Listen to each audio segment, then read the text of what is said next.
The magnifying glass. Case number 1. Let's begin. Well, well, I see evidence of the criminal. The criminal's fingerprints, to be exact. He won't get away with it.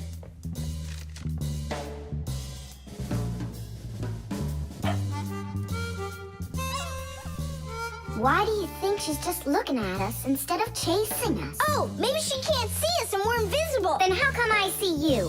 Simka, Nolik, be careful. Don't destroy the tracks. What kind of tracks? Whose tracks are they? Shh, I have to solve a crime. A crime? What kind? Someone stole a wing from this plane, but I'm on the trail. Take a look at that fingerprint. I'm looking. Well, and so? Each fingerprint is unique, so if you can find fingerprints, that means you have a good chance to find out who left them. Class! It's been known for quite a long time that all humans have their own unique fingerprints. It's true. No two people have the exact same fingerprints, and this fact helps the police catch criminals. It starts by finding fingerprints at the scene of the crime. Then the police compare those fingerprints with the fingerprints of someone who may have committed the crime. If they match, they found the criminal. This method is called dactyloscopy. Besides catching criminals, fingerprints can also be used to replace ordinary keys. When you press your finger against a special electronic lock, the lock recognizes your fingerprint, and then it's "please come on in." By the way, unlike humans, we Fixies don't leave fingerprints anywhere, and that's why even the police can't find us. Now we'll put a dog on the scent of the criminal. Chewsocka, sniff. Pick up the trail. Now go find. Hey, what's wrong? Chewsocka's broken. We've got to fix her then. How? She's not a vacuum cleaner. She's a real live dog. Fixies know how to fix it all. Not true. Almost all. The first thing we have to do is a thorough inspection. Let's see now. Her eyes are looking quite healthy. Good. Tails in one piece. Ears are clean. Yeah. Tongue, rosy pink. Tom Thomas, stand her up on all 4 feet. No, paws, I mean. Uh-huh. Chewsocka. Go on, you're fine. Now I understand. Here's what's out of order. It's her right paw. But I can't see what's wrong. I wonder if something's broken on the inside. Wait, maybe something really small is stuck in her paw there. Tom Thomas, we need your lens. Here. In order to examine a small object, you need a lens. A magnifying lens is a special piece of glass that is thicker in the middle than on the sides. It bends the light that passes through it. And that is why, if you put this kind of lens between your eyes and something small, it looks like the thing got bigger. If you put 2 lenses in a frame, you get a pair of glasses. And if you add a handle to the lens, you get a magnifying glass.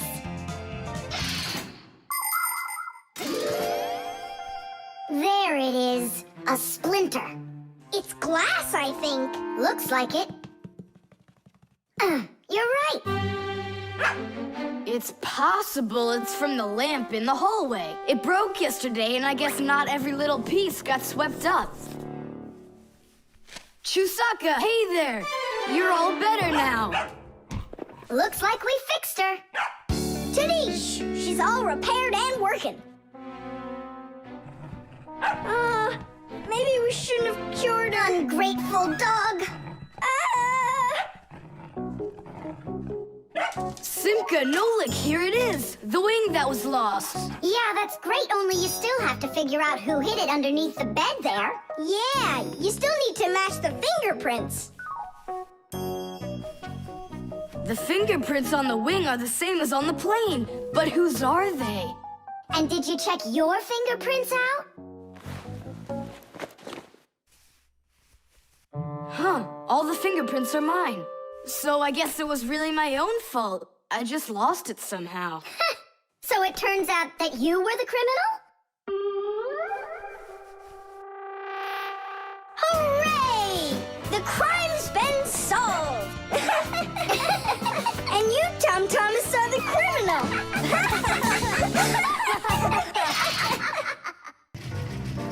The washing machine. Look at that, Simka. They're showing Titanic on the television. Hey, Nolik, that's not a television. That's a machine for washing laundry. No way. Yeah, it's just a plain old washing machine, Nolik, don't you know? Tell me about it. You're such a great explainer. Inside of a washing machine is a big drum. People put their dirty laundry in there and add a special kind of soap called detergent. When they turn the washing machine on, the drum fills with water, and then the motor starts to spin the drum. That makes the laundry rub together, forcing the soapy water in and the dirt out to make your clothes clean. After that, all that's left is to get out the water by spinning the drum really fast and sending the water down the drain. Oh, thanks a lot, Simka. I always wondered, why would you want to put laundry inside a television? Are you joking with me? Uh-huh. Oh, I'll show you a funny joke. Get over here. Shh, it's Tom Thomas's mother. She's got headphones on. We're safe. She doesn't hear anything except the music.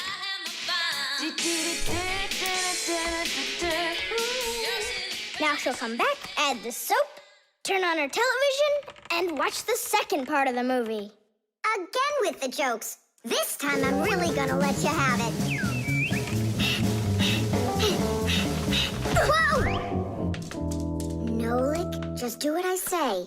I came up with a plan. What's your plan? To run away!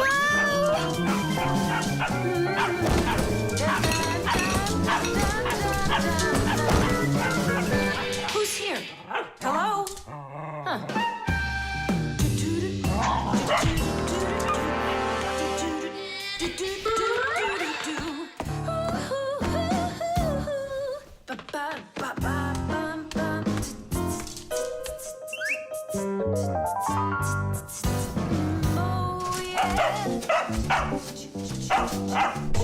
Oh, yeah. There are a lot of things to keep in mind with a washing machine to use it right. For example, do you know what can happen if you wash red and white shirts together? Well, the white one might just turn pink. No, it's not because it's embarrassed, but because some of the color from the red shirt happened to get onto the white one. Another important thing to remember is to empty your pockets before you wash your clothes. Things like keys, nails, and chewing gum might not only ruin your clothes, but they can destroy the washer, too. And this isn't only about little stuff. Big things like music players and mobile phones have managed to find their way into the washing machine. Oh, sure, these things look nice and clean after a good washing, but they certainly don't seem to want to work anymore. And never, ever put a pet inside of a washing machine. That's just no place for a living thing.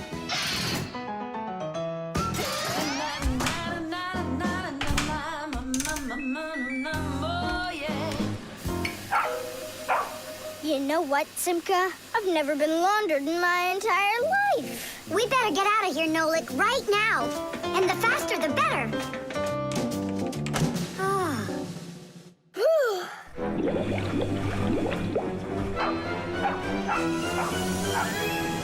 Come on, let's get going.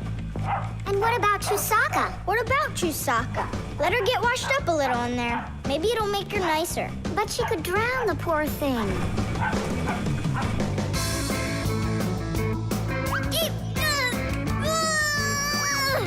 I don't think we can do this alone. We should get help from Tom Thomas's mother. 1, 2, stop! What? She moved out of the way.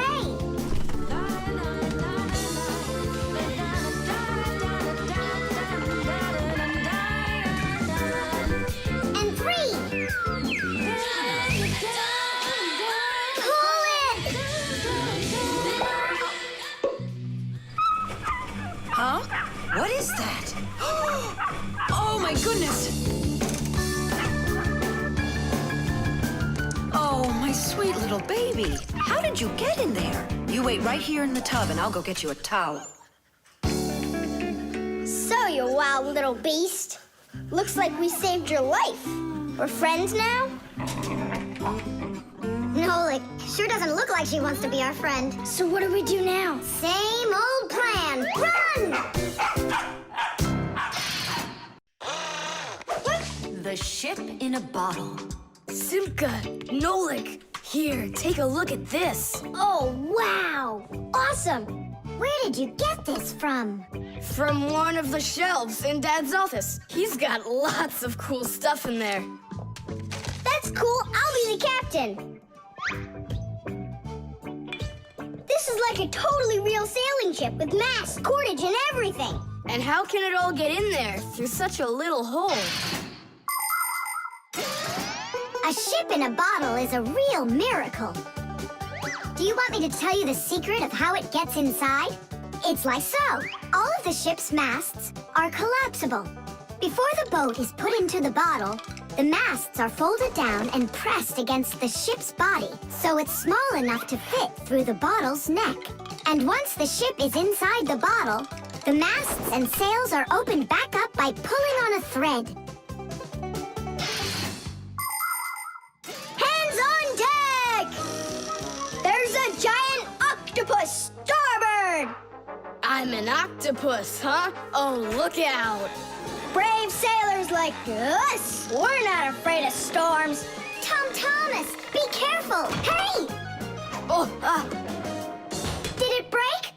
no, it's all Trish. It's not close to Tadish. Take a look how this mast broke. Whoa! What have I done? Don't worry, we can fix it. Get some glue, okay?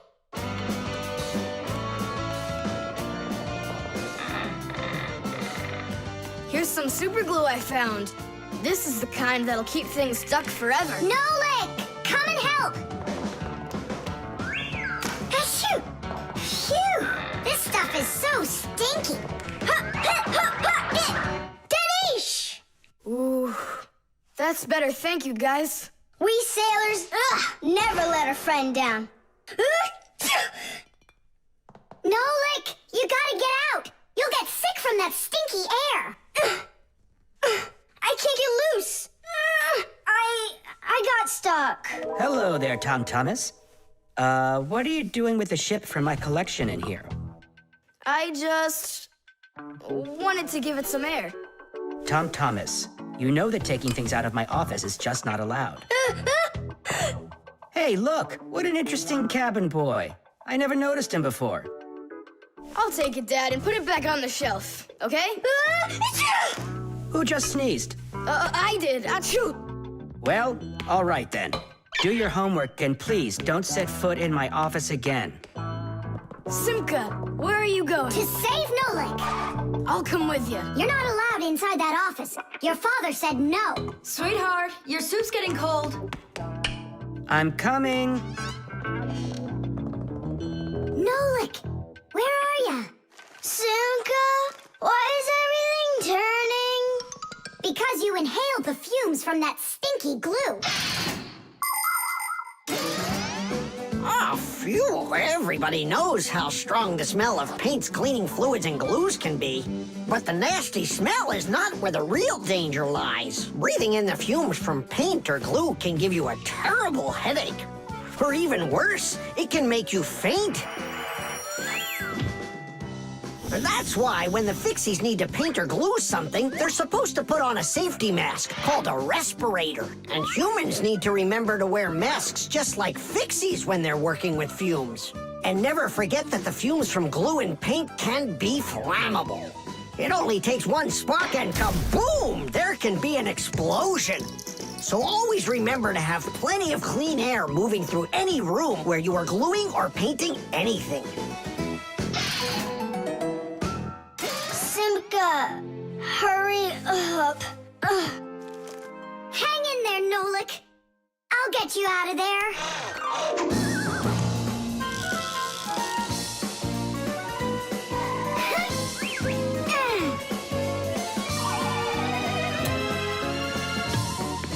Nolik!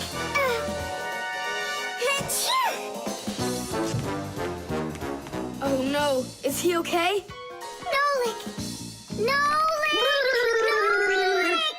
Oh, you're alive. Turning starboard. Turning port. Piasters! Piasters! Oh, whatever. He's gonna be fine. Nolik, do you know who I am? A giant octopus?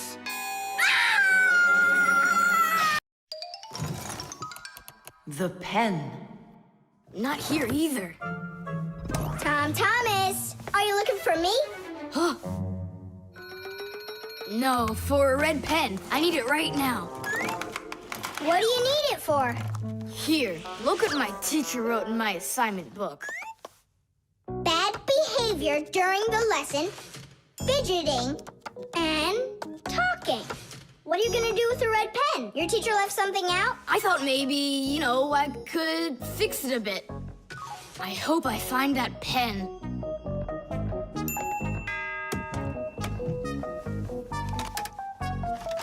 Oh, what? Oh, what? Oh. Oh, wow. Good catch. So, what do you want to fix on it? I'll just add a couple of no's, and then it will say that I had no bad behavior during the lesson, no fidgeting, and no talking. See, no problem. Cool. And then add this at the end. Tom Thomas is a perfect student. Nah, then they would guess I did it. What, is it clogged up? A little scribble will do it. That's not a pen. It's more like a penknife. Oh, look, the ball's missing. What ball? It's a pen. It's a pen, but it's a ballpoint pen. Old-fashioned pens work by dipping the pen into a jar of ink. But with a ballpoint pen, the ink is stored inside of a tube that has a metal tip on the end with a small steel ball. Well, small for humans, that is, but of course, for Fixies, it's quite large. When you drag the pen across the paper, the ball spins around and gets ink on it from inside the tube. Then it turns over and the ink rolls out onto the paper. So without the ball, a ballpoint pen won't write at all. So what am I going to do? That's my only red pen.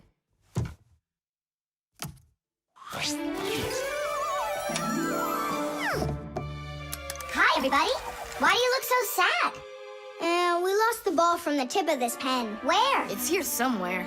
Then you're in luck, boys. In the pack-a-mat, there's a metal detector. You can use it to find different kinds of metal objects.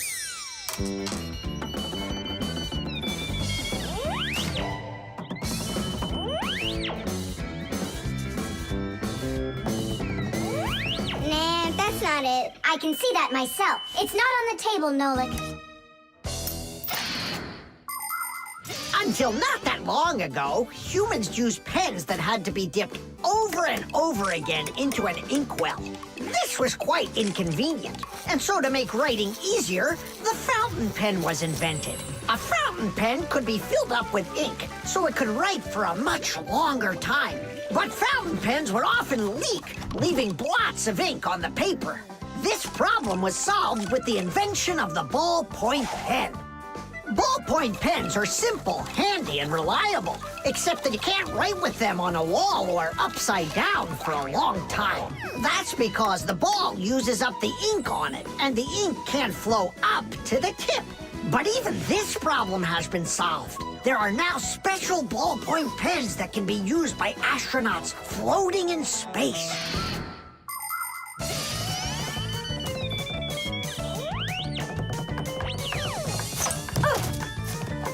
Is this the one?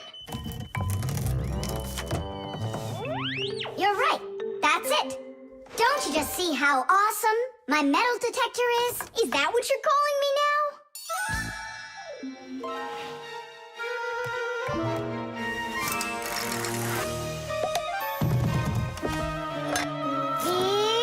Yeah! Tom Thomas, help us. And now!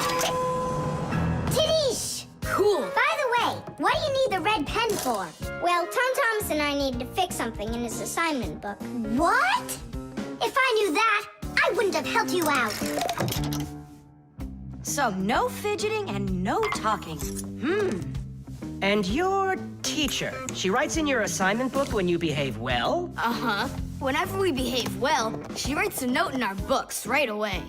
Ah, Did you see, Simka? How Tom Thomas managed to outsmart everybody? Since I see nothing else here from your teacher, does that mean you behaved badly the other days? Uh-huh. What? Well, Did you see, Nolik? How Tom Thomas just managed to outsmart himself?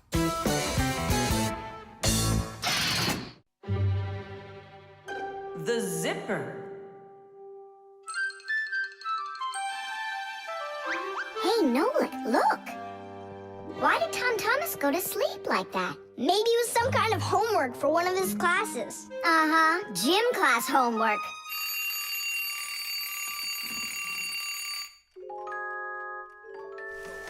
good morning. Good morning. Hi there. You're looking good. My parents just bought it for me. Isn't it a cool jacket? And what, you slept in it all night? Yeah, once I tried it on, I didn't want to take it off, and I fell asleep in it. Yeah, life's never boring with you around. Oh, I think the zipper got stuck. And so what? You can leave your coat on, no problem. You're about to go to school, right?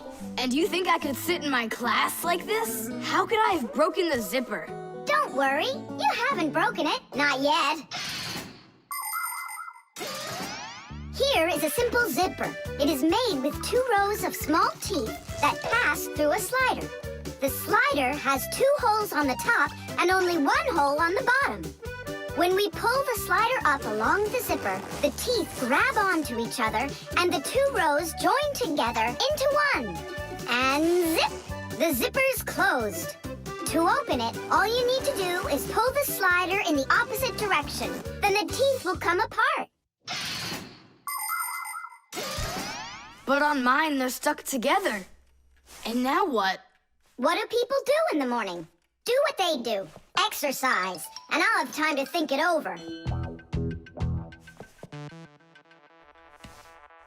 1, 2, 3, and 4. 1, 2, 3. And then what about me? Go exercise too. 1, 2, 3, and 4. And 1, 2, 3, 4. 1, 2, 3, 4. 1, 2, 3, 4. Simka, come on, think of something. I'm sweating already. Soon, okay? Go get washed up in the meantime. Whew. Do you think I could help you think? I think not. I think you'd be better off washing. How's it going, Tom Thomas? Did she think of anything yet? What? Did she think of anything yet? Ah, gotcha. Nope, she hasn't thought of anything so far. It's so hot. Just pretend you're a polar scientist. They always work in their parkas, and you know what? I'll be the penguin. Hey, where are you going? I can't take it anymore. All right, just sit right here, and I'll try to find the problem.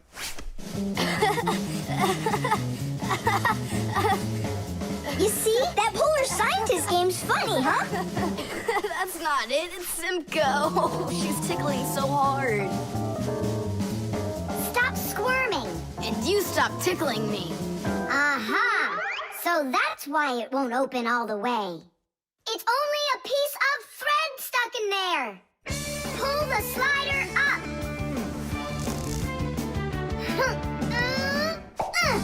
Tidish! You can unzip it now. Thanks so much.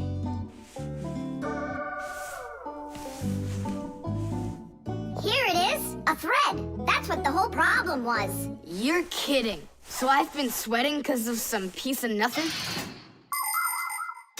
In technology, every little thing matters. I remember when scientists built one of the first computers around 60 years ago. It was a giant machine. It filled up several rooms and had more than 1 million parts. It was a technological wonder. But all of a sudden, this technological wonder went kaboom and broke, and no one understood why. The computer just stopped working, and that was that. The scientists were going crazy. They couldn't find the problem. Turns out that this huge computer broke because a little butterfly had flown inside the computer and got stuck in between some contacts. Yes, it's true. This huge machine went crazy because of a little butterfly. And that's how it goes. So you see, every little thing really does matter. Tom Thomas, breakfast is ready. What are you doing in your jacket? It's 'cause I was playing Polar Scientist. Simka, what took you so long to figure it out? I just thought it would be funny to see Tom Thomas do his exercises and brush his teeth in his coat, that's all. That was your plan? Well, yeah. Can I joke around a bit?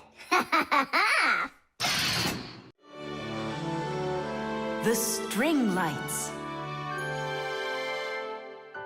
We're almost all done. Yeah. Now Santa Claus is gonna come over. He'll say, 1, 2, 3, lights light up the tree. Then we'll get our presents. The real Santa Claus? Yeah, for sure. The real Santa Claus will come to you? You'll see for yourself. He comes to me every year. Okay, so let's practice. 1, 2, 3, Lights light up the tree! Huh? Oh, the string light's burned out. And we don't have another one. Tom Thomas, Santa Claus is almost here. Is the tree ready? No, not quite yet. Oh no. What are we gonna do? I'll be right back. Tom Thomas, what do you think? Will Santa Claus give you any presents if there aren't any lights on the tree? No way, it's not right without the light. It just wouldn't be magical.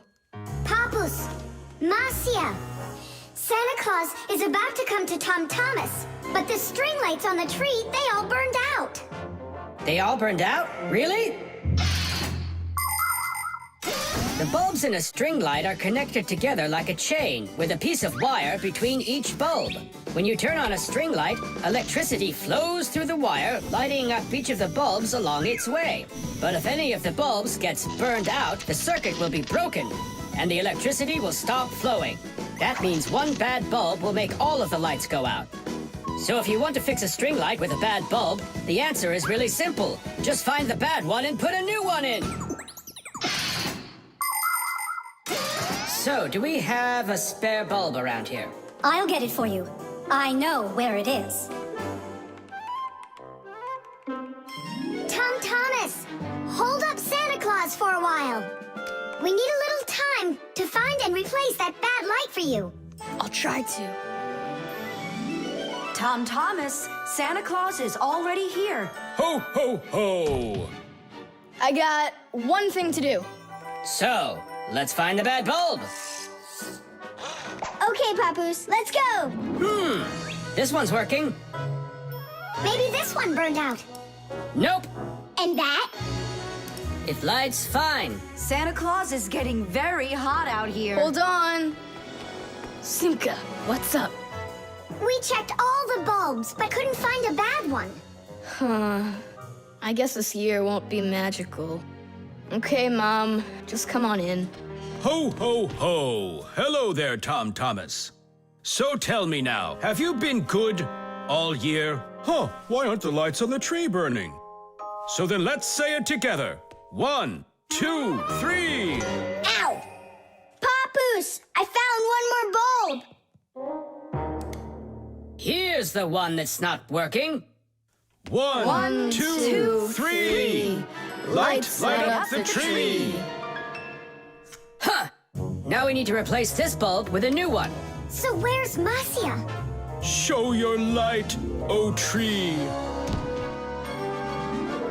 Hooray! Ho, ho, ho, ho. That was really hard. I see you already got it shining. But where did you manage to find a new bulb? We got Papoose to act as the bulb. Tidish! Tidish! What a hero. Pull me up so we can put this bulb in. On Christmas Eve, on Christmas Eve, on Christmas Eve, our spirits light up. Whoa! And on the tree, Yeah! on Christmas Eve, Nice box. the lights burn brighter. Every year when no one is expecting, from some place that no one could conceive, appears a little miracle before us. Every year on Christmas Eve. On Christmas Eve. On Christmas Eve. On Christmas Eve. On Christmas Eve. The clock, it seems, on Christmas Eve is ticking slower. Then suddenly, on Christmas Eve, a miracle on Christmas Eve. No one believes on Christmas Eve comes out of nowhere. Every year when no one is expecting, from some place that no one could conceive. Yeah! A little miracle before us. Every year on Christmas Eve. On Christmas Eve, the clock ticks slower. The electric train. Woo woo woo woo!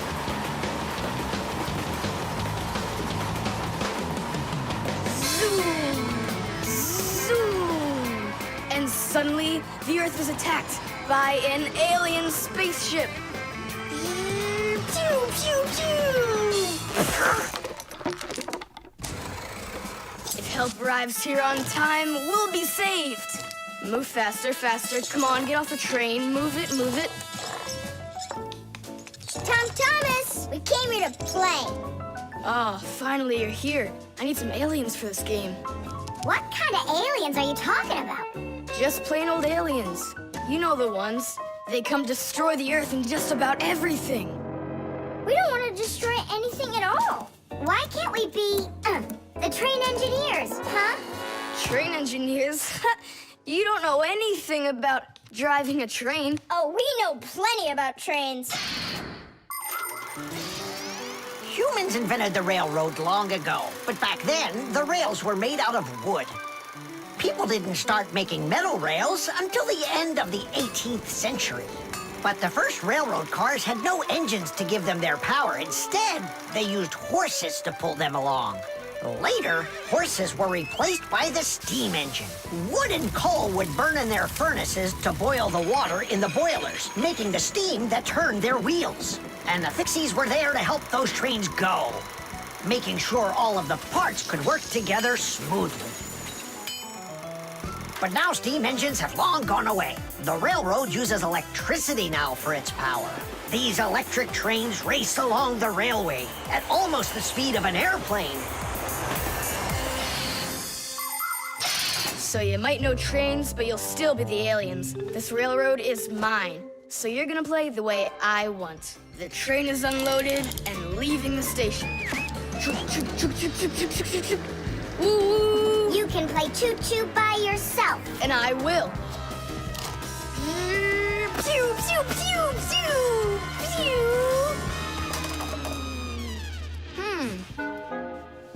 Hey, why did you stop?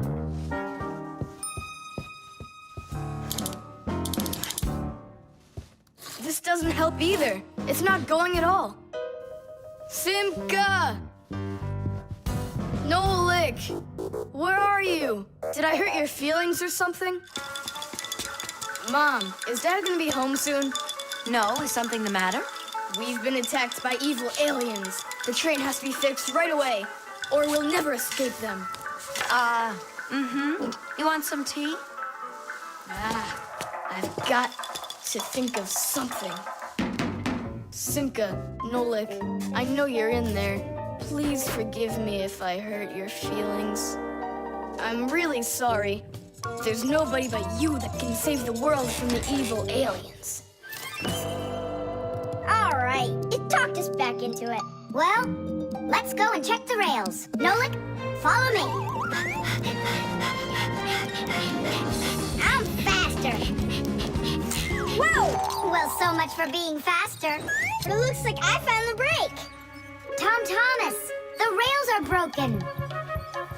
I know, and so? You know, but that's why your train's not running. Just like a real train, model trains run on electricity. But there aren't any batteries inside the locomotive to pull the other cars. The engine gets its electricity from the rails. Each piece of the rail has a wire in it. If the rails come apart, the electricity can't flow through the track and get to the train. And without electricity, the train's engine just stops going. So reconnect the rails and your train will run again. Uh-huh. Put them together. Ah, yes! Hooray! The train's running! Way to go! So will you play with me now? And which way are we playing this time? Whatever you want, I'm with you. The train rushes down the track with Nolik as its engineer, when suddenly from out of the sky comes an alien spaceship.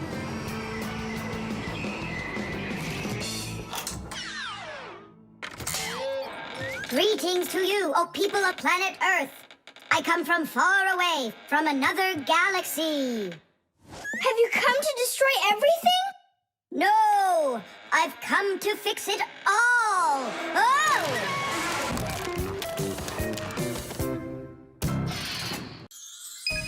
The magic wand.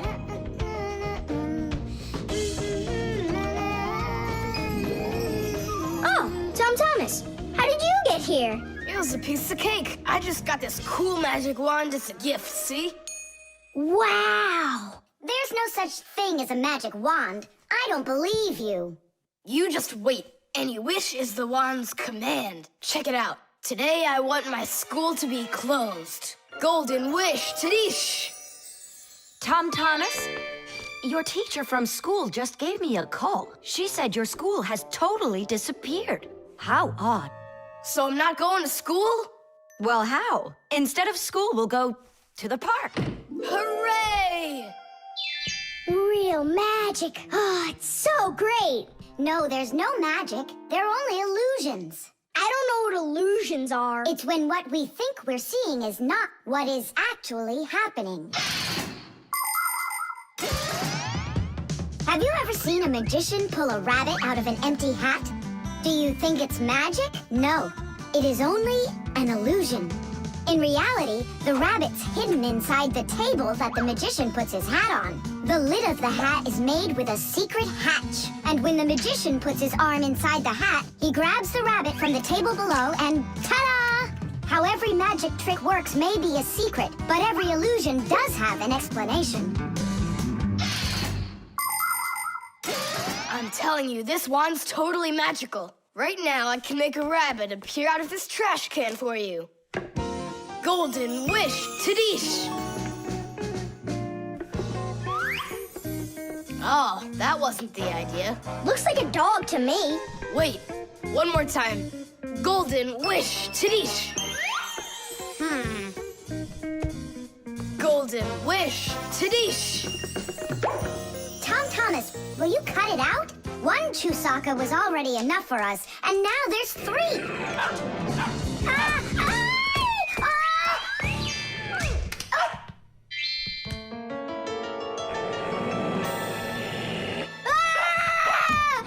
Hey, Tom Thomas, please tell your rabbits that they can stop barking so loudly. Shame on you for attacking helpless little kids.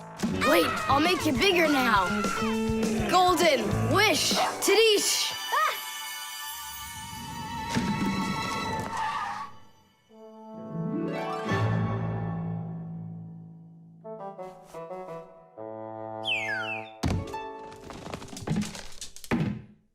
What? You scared? So you're only brave enough to chase little kids around? Wow, I'm huge. I'm as huge as Tom Thomas. I'm huge. Oh, Nolik, be careful.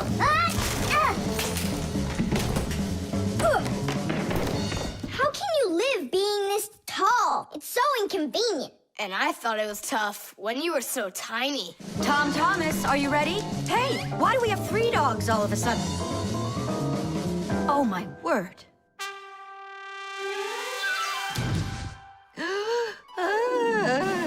No!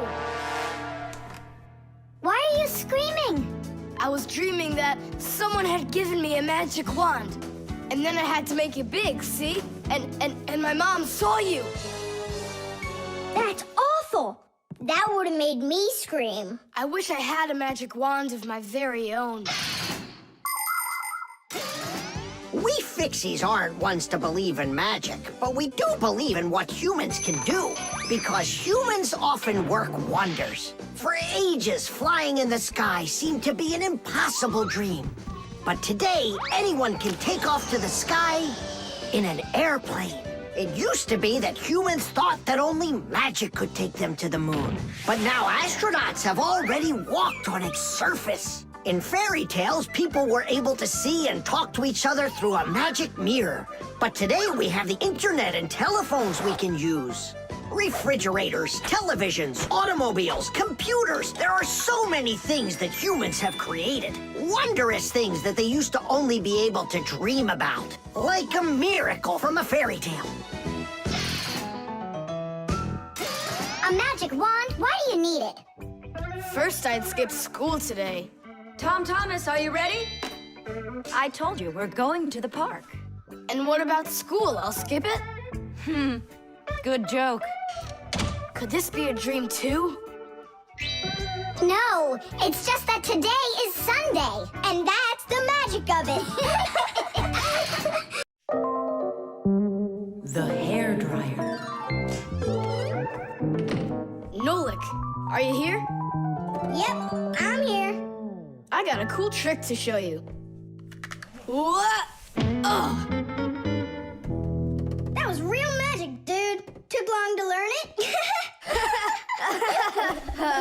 no, that's not the trick. It's a trick with helium. Oh, what is helium? Well, helium's a very light gas they fill balloons with so they float in the air. That's not magic at all, you silly. Who's never watched a flying balloon? The trick's not about the balloon flying. I need to get its gas. Ugh. How can I get it down from there? Get a hairdryer. That's the way to do it. Yeah, what for? So I can show you a trick. All right. Mom, can I use a hairdryer for a minute?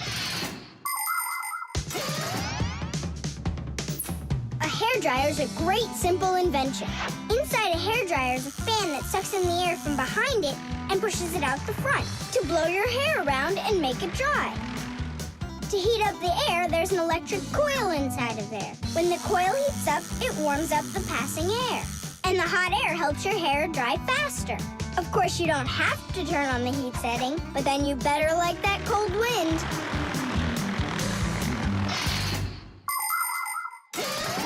Nolik, I'm right here. here's the dryer. I want to see your trick. All right, flip the switch. Now you lay the ball right into the airstream. Oh, great! The ball's flying. And now it's my turn to fly. Really? Whoa! Yeah! I'll shoot right up to the ceiling so I can grab the string and pull the balloon down. So turn off the heat and away I go.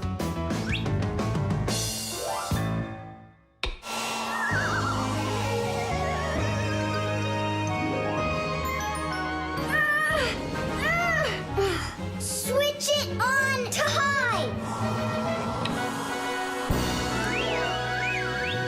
Got it. Give it to me. I can't get it down. It's probably because you're little and weigh like nothing. And what? Do I have to wait till I'm heavier and older to get down? I don't know. Then you'd better get my sister. She'll tell us what to do. Simka, come on out. Well, what's going on? Look.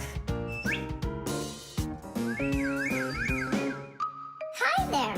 How'd you end up on the ceiling? I was just showing off that funny hairdryer trick. I'm laughing out loud. Ha, ha, ha.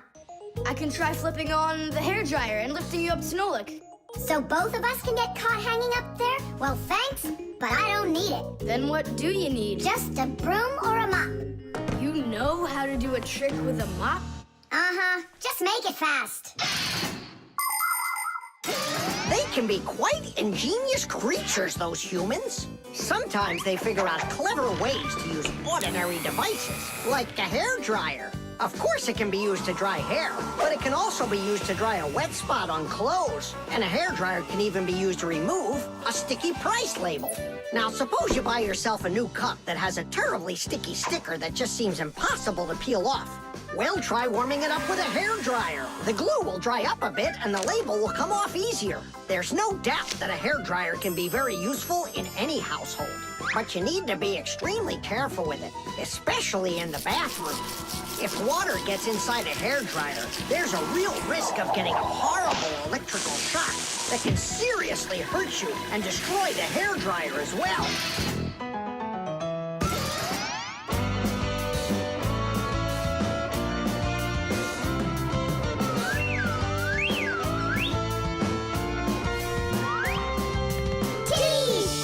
Pull it down!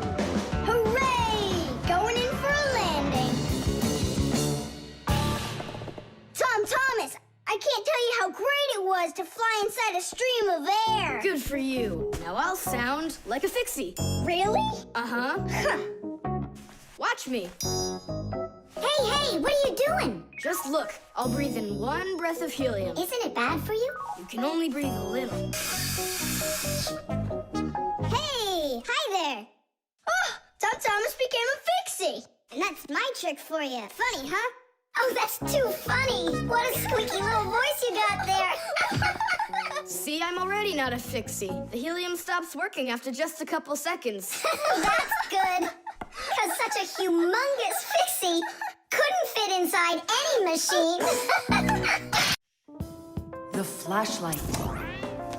Where is that thing? Hi, Tom Thomas. What are you looking for? The flashlight. Ah, here it is. Why do you need it? Katya, I want to talk with her. Why not use the phone? This thing's a flashlight. It's not a telephone. No, you don't understand. Me and Katya came up with a secret code. If I flash just once, then it means hello there. Oh, and Katya's also said hello there to you. And 2 flashes? What's that? Katya's asking if everything's all right. Now I'll tell her that everything's good. Oh, what's wrong with this? I think it's not working right. I see, Nolik, but what's wrong? Any flashlight is nothing more than a battery and a light bulb connected by some wires that are used to make a switch in between them. To turn on a flashlight, you flip on a switch. That lets the electricity flow through the wires from the battery to the bulb so it lights up. And if it won't light up, that means that the battery is dead, the light bulb is burned out, or the switch is broken. And now let's put all this theory into practice. I'm sorry, but I don't have time right now. Don't you get it? If I don't signal back, she'll think that I don't want to talk to her, and that would just be terrible. Just don't get all worked up. We'll help you. But first we need to get the pack-a-mat and come right back. See ya. Did you hear that? Masya, what a weird sound. Uh-huh. That's new. Now we know what the noise was. Papoose, can we use a pack-a-mat? To fix a flashlight. Really, did you say a flashlight? Do you know the story about when Granddad had to travel for miles on top of a dog? It's true! He was sent on a very important mission. A huge flashlight repair. What kind was it? A special kind called a lighthouse. A lighthouse is a tall structure with a huge flashlight on top of it that is used to help ships and planes find their way.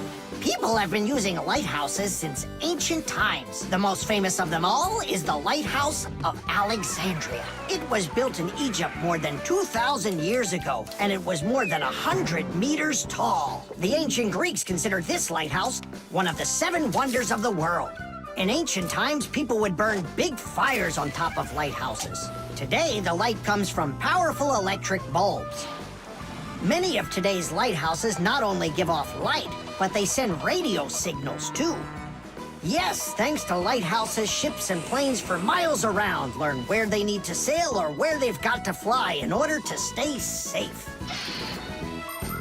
And thanks to that heroic deed of your grandfather, that big old lighthouse started working. Since then, not a single ship has ever gone astray. Simka Chewsocka! And what if we don't just fix the flashlight, but we do something heroic? Like Grandpa's did. Uh-huh. All right, what do you say? Let's jump on the back of this dog and get moving.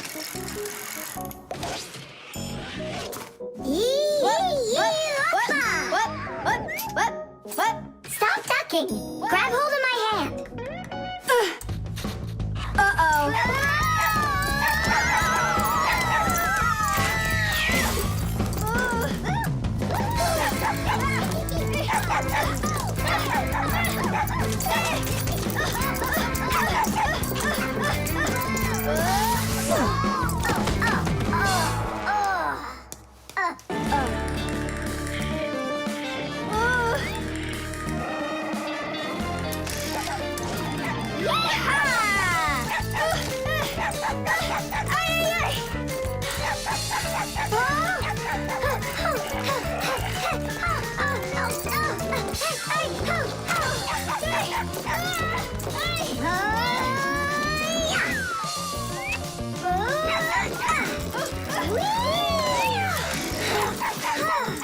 Chewsocka, no! Get out right now. Tish! That was really some heroic deed. Now it's time to go get that lighthouse fixed. Tom Thomas, hand the lighthouse over. What kind of lighthouse? The one that's your flashlight. I have no use for it. What do you mean no use for it? But then how are you gonna tell Katya what she needs to know? I already told her. Watch this.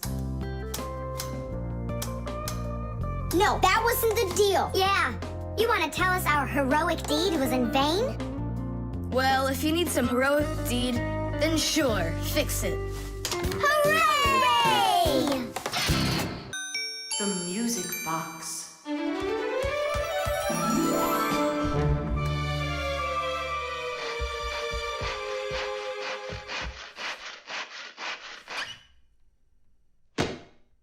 And when the Pied Piper began to play his magical flute, the rats came out of their holes and followed him. And they never would be seen in Hamlin ever again.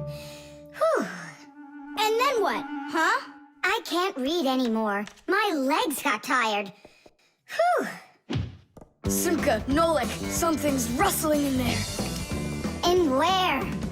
In Dad's office, it's on his desk. It's inside the wooden container. So maybe there's a mouse inside it. Tom Thomas, sit right here while Nolik and I go and check. And if there's a mouse in there for real, then how are we gonna get it out? Those rodents are really so big. And why was I reading that book to you, huh? Just grab a flute, give it a toot, and the mice will scoot. And where are the flutes gonna come from? We'll make 'em. Toot, toot, toot, toot, toot, toot. You got it? Sure I did. Wait a second. Let's get a little closer.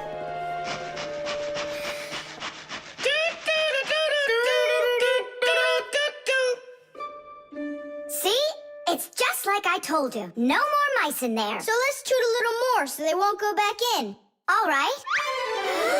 So you're the ones messing around out here. Oh, Grandpa's, it's you here. All day I can't work on what I need to do. Right from the start, someone's opening up the top, and then you two tooting. Ah! It was Simka who came up with the tooting. Just because you're afraid of mice. Wow, what kind of machine is this? Well, what do you think? A coffee grinder? No. A hole puncher? Is it a foot scratcher? What? Well, a machine for scratching your feet. You're joking all the time, you. It's a music box, and it's just wonderful. Music boxes were invented more than 200 years ago. Inside, there is usually a cylinder with short pins sticking up from it. In front of the cylinder, there is a comb with metal teeth of different lengths. If you pluck one of the teeth, it will make a pleasant sound. A short tooth makes a higher sound, and a long one, lower. When the cylinder spins around, the pins pluck the different teeth, and music plays. Awesome! So what's broken in here? The spring slipped off. It has to be pushed back into the right place. Will you help?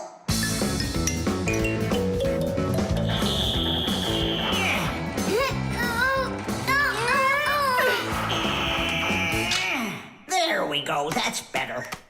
How come the music's not playing? First, you have to wind up the spring with the key. Tidish! I know who can wind up the spring. Well, Tom Thomas, can you guess what kind of machine this is? A paper cutter. Uh-uh. How about a hole puncher? You're such a joker. Now don't go and tell me it's a foot scratcher. Then I don't know. Then wind it up with the key and you'll find out.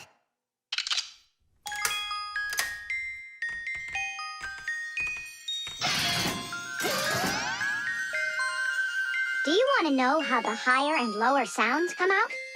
Put a regular ruler over the edge of a table. Hold down one end of the ruler and pluck on the other. The shorter you make the end hanging off the table, the higher the sound will be. The teeth inside of a music box work the same way, and bells work the same way too. The smaller the bell, the higher it rings. The sound of a violin or a guitar depends on how thick the strings are. Fat strings make a lower sound, and thin strings a higher one. How tight the string is also makes a difference. Take a piece of string or a rubber band. Tie one end to a doorknob and pull on the other end. With your free hand, pluck the string. The tighter the string gets stretched out, the higher the sound. If you want, you can even play a tune. I think I got it now. It's an old player for music. That's close, but not it. A music box is what they call it. I just said that. So, what was it in there, Just a broken spring. It's not the thing I'm dying to know. Who was moving around there? All I'll say is we, Tom Thomas. Won't let that secret out. Shh. The stapler. Tom Thomas gets the ball. He makes an incredible move. He's wide open.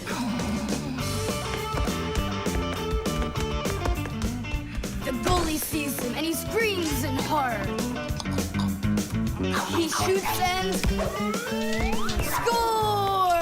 Tidish! Tom Thomas, stop kicking that ball. Your school concert starts in 30 minutes, and I don't want to iron your pants again. All right, Mom. Just one more time, huh? No, I'm sorry. Mom said I have to quit kicking the ball. But Mom said nothing about dribbling the ball. Go, you can do it. You can do it. Yeah.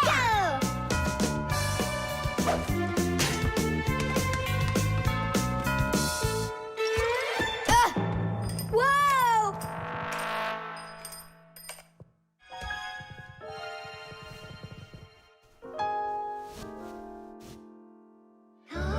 Tom Thomas, your pants. This can't be. These are my special concert pants. Ugh. Yeah, how will you go now? Well, your mom does have enough time to sew them. I'm scared to even tell her about it. She said that I had to stop playing. Hey, I've got it. Here. You think we should fix the rip in his pants with a stapler? Yeah, isn't it a good idea? I gotta try it out. You do. Like this?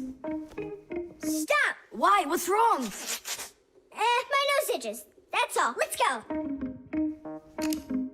You're right, Nolik. It works. That is super. Yeah, the stapler's really great. Do you guys know how it works? Just keep stapling and I'll tell you. The staples for a stapler are lightly glued together. That way you can load many staples at once instead of one at a time. And a spring pushes the staples to the front. When you push down on the arm, a metal tooth pushes the front staple down through a thin space. And the staple punches holes in the paper. Next, the pointy ends of the staple push down onto a plate. And that makes the staple bend behind the paper. And there you go. The papers are fastened. So you could say that we're sewing, but using a stapler instead of a needle. Yeah, and it works even faster. Huh? What's going on? Could it have run out of staples?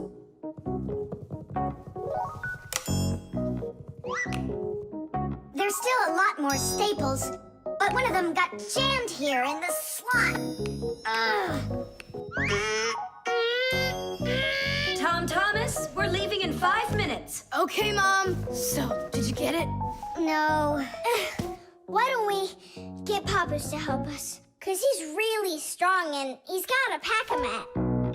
We can do this ourselves. Tom Thomas, find something we can use to push that staple out.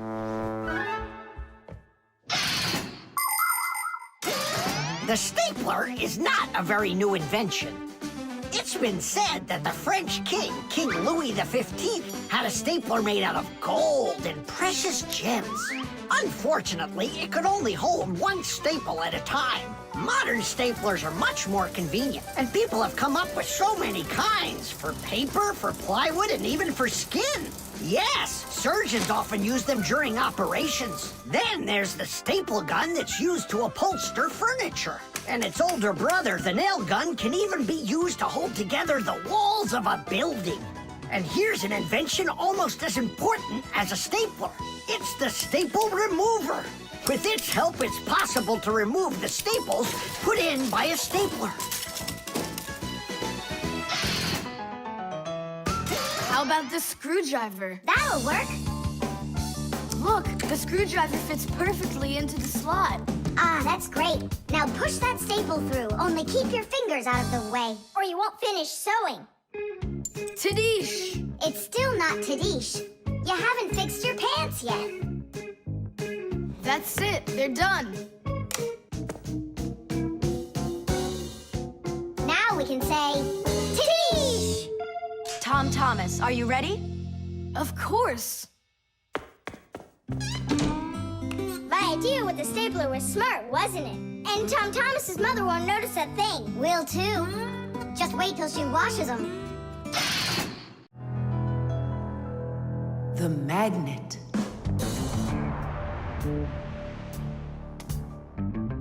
Well, it looks like we need a pack-a-mat.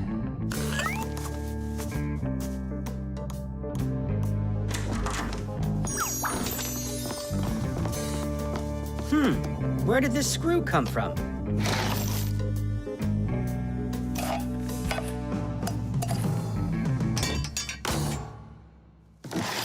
Ouch!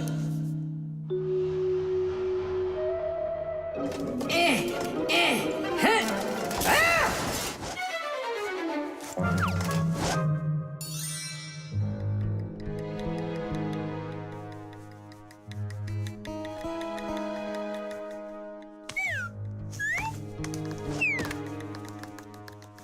Papoose isn't in there either. It's awful. He's probably disappeared forever. It's already been 5 days. Don't worry about it. We're gonna find him for sure. Yeah, we'll find him for sure. Let's go take another look in the kitchen. But we already looked in there. We'll look better this time.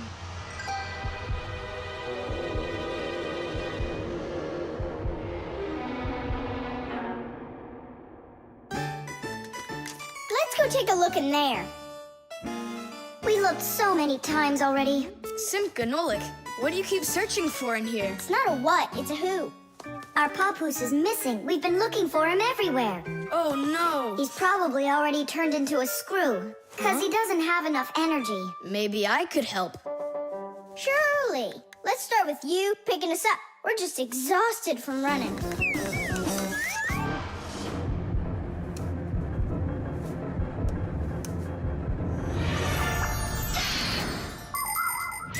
In a dangerous situation, a Fixie can choose to turn into a screw. But sometimes it happens all by itself. For example, when a Fixie doesn't have enough energy. When this happens, the Fixie grows weak, gets sluggish, and then goes into hibernation, turning into a screw. This bad luck happens when a Fixie doesn't get charged up from being inside of a device. That's why Fixies always work inside of machines, so they can stay charged up with energy. Sometimes a Fixie that has grown weak and turned into a screw can get lucky. If a human happens to find him and screws him into an appliance, then the Fixie will be able to get energized and come back to life. Then he'll unscrew himself and run away, leaving the human wondering, where did that screw go? I know I screwed it in. So, where should we look first? What are you looking for in here, Tom Thomas? Well, And what do you have there in your hand? just some screws of mine. Ah, I just found a screw not too long ago. Maybe it's one of yours. Probably. Where's it now? Here, take it, and don't leave them lying around. Should I turn myself around now so your papoose can turn back into himself? He's been lying in there for a week already. He doesn't have the energy to turn back into himself.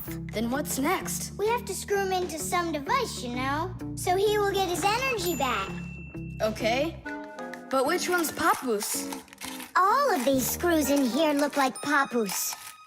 We'll use a magnet. How come? All of the screws will just get lifted up together. First of all, not every kind of metal is attracted by a magnet.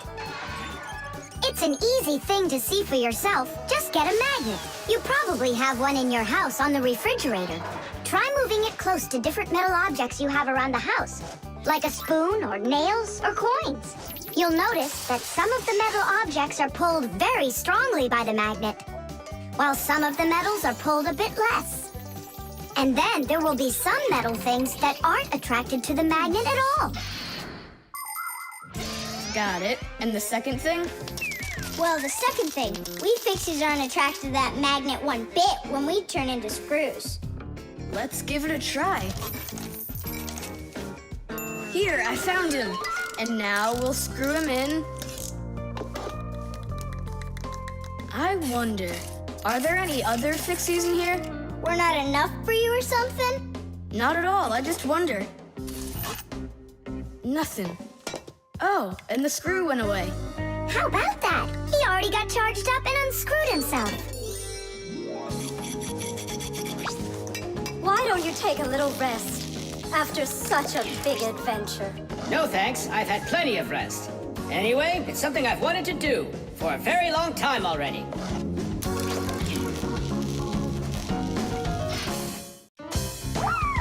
Whipped cream.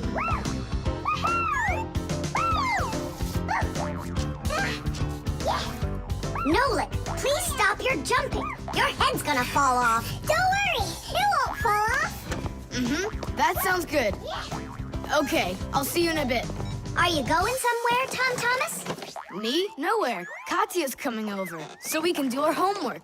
I need some strawberries. Is she gonna bring the strawberries with her? You got it. And my job's to supply the whipped cream. They're so good together. Whipped cream, do you have any? I'll go and check. Wait, for me! Ugh. Simka, what do they make cream from? It's made from milk, and the milk you can get from a cow. And what about whipped cream? The cow jumps up and down like you, so the cream can get whipped up. Really? I'm joking, Nolik. I looked everywhere. We've got regular cream, but there isn't whipped cream. No problem. We can whip some up right now. Cream is thick milk with a lot of fat. If you want to make whipped cream, you need to cool down the cream, add some sugar, and then beat this mixture very well. This adds tiny air bubbles that turn the cream into a delicious, white, fluffy foam. But it's important not to overdo it. Or instead of getting fluffy, the cream will start getting thicker and thicker until it turns into rich, creamy butter.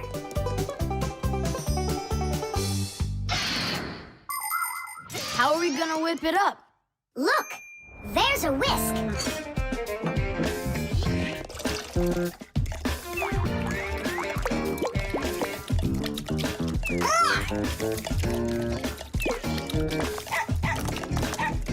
No! Hold on! How's that? It's not working. Maybe we need to use a different bowl or something. Do you think that a bottle would work? That's a really good idea. Now I don't have to worry about spilling this cream anymore.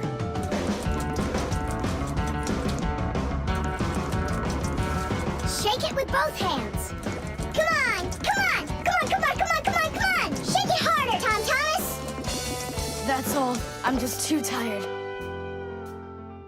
The cream looks exactly the same as when you started. You didn't try hard enough.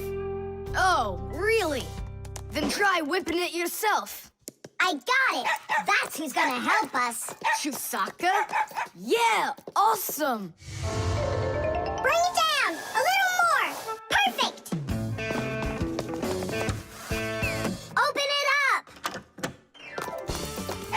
Chewsocka, Chewsocka, the rainbow rocks! Na, na, na, na, na!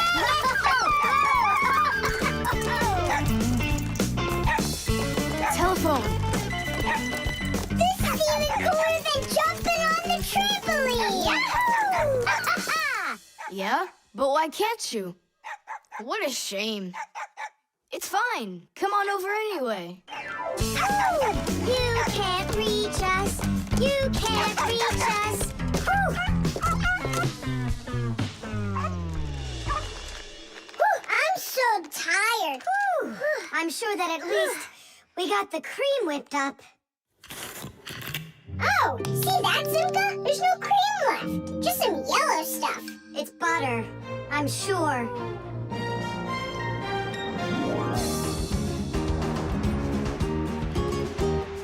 We overdid it. People make so many different things out of milk, like cream or butter or frosting for cakes and cupcakes. With dry milk, sugar, and boiling water, you can make condensed milk. And if you make it cold, brr, you get ice cream. And if the milk gets sour, no problem. Humans make all sorts of foods out of sour milk, like yogurt, sour cream, kefir, and buttermilk. If you drain off the extra liquid from sour milk, you'll have cottage cheese. And by boiling milk a special way, you can make all sorts of different cheeses. There are so many kinds of cheeses made throughout the world that it's hard to even count them all. And even certain kinds of chocolate can't be made without milk. You must agree that plain old ordinary milk is just one super magical, extraordinary thing. It's just awful, guys. What, Katya's not coming over? She's coming over, just without the strawberries. She didn't know that her grandmother had already used up all of them to make some jam. So you're telling us that we don't need any whipped cream? Right. Katya's bringing a cake. And she said that we'll need butter. She wants to make frosting out of it. Butter? I don't know if we have any. We got plenty. The thermometer. I can't believe the new thermometer isn't working. Tom Thomas, stay in bed. And I'll try and look for that old mercury thermometer. Hey, did you get sick? That's one way of saying it. I don't know how I'm gonna pass that math test today. You're not ready, so you don't want to go to school. Well, yeah. So if you pull a sickie, then you can trick your mom. No, that's not true. I'm just pretending a little bit. You think so? Well, you won't trick the thermometer. Simka, what's a mercury thermometer? Mercury is a type of liquid metal that's silver in color. There's no mercury inside of new thermometers. Now they're electronic. Old thermometers were made with a glass tube with markings and a bit of mercury inside them. When the end of the tube warms up, the mercury inside of it expands and creeps up the tube. And that's how those old thermometers measure temperature. The longer the column of mercury, the higher the person's temperature is. That means I need to warm up the end of the thermometer. Tom Thomas, you're a genius. But how will you warm it up? Finally, I found it. Well, let's see. Mom, can I eat something? Hang in there, sweetie. I'll make you something.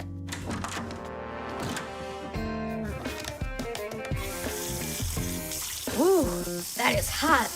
Now there's just no way it won't have a temperature. Hey, what are you doing in here? Well, how high did you get it? 108 is what it's showing. Oh no! With the temperature that high, they'll send you straight to the hospital, and you don't need that. You'd better shake that thermometer. Yeah, that's what I'll do. That'll get the temperature down a little.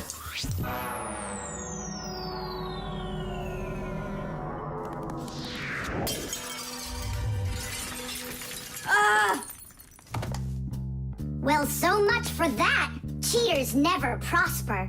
Thomas, did you see this? Nolik, don't touch the mercury. It's poisonous. Stop it right now. And you, Thomas, you don't touch that mercury either. It's dangerous. Then how can we throw it out? Call your mom and she can help you. I can't. How could I call her? Then she'd find out that I wanted to trick her. Maybe it's better to tell the truth. I can't. I can't do it. All right, then. It looks like there's no other choice. Nolik, call Papoose and Masya. I'll get him. And you go back to your room and wait.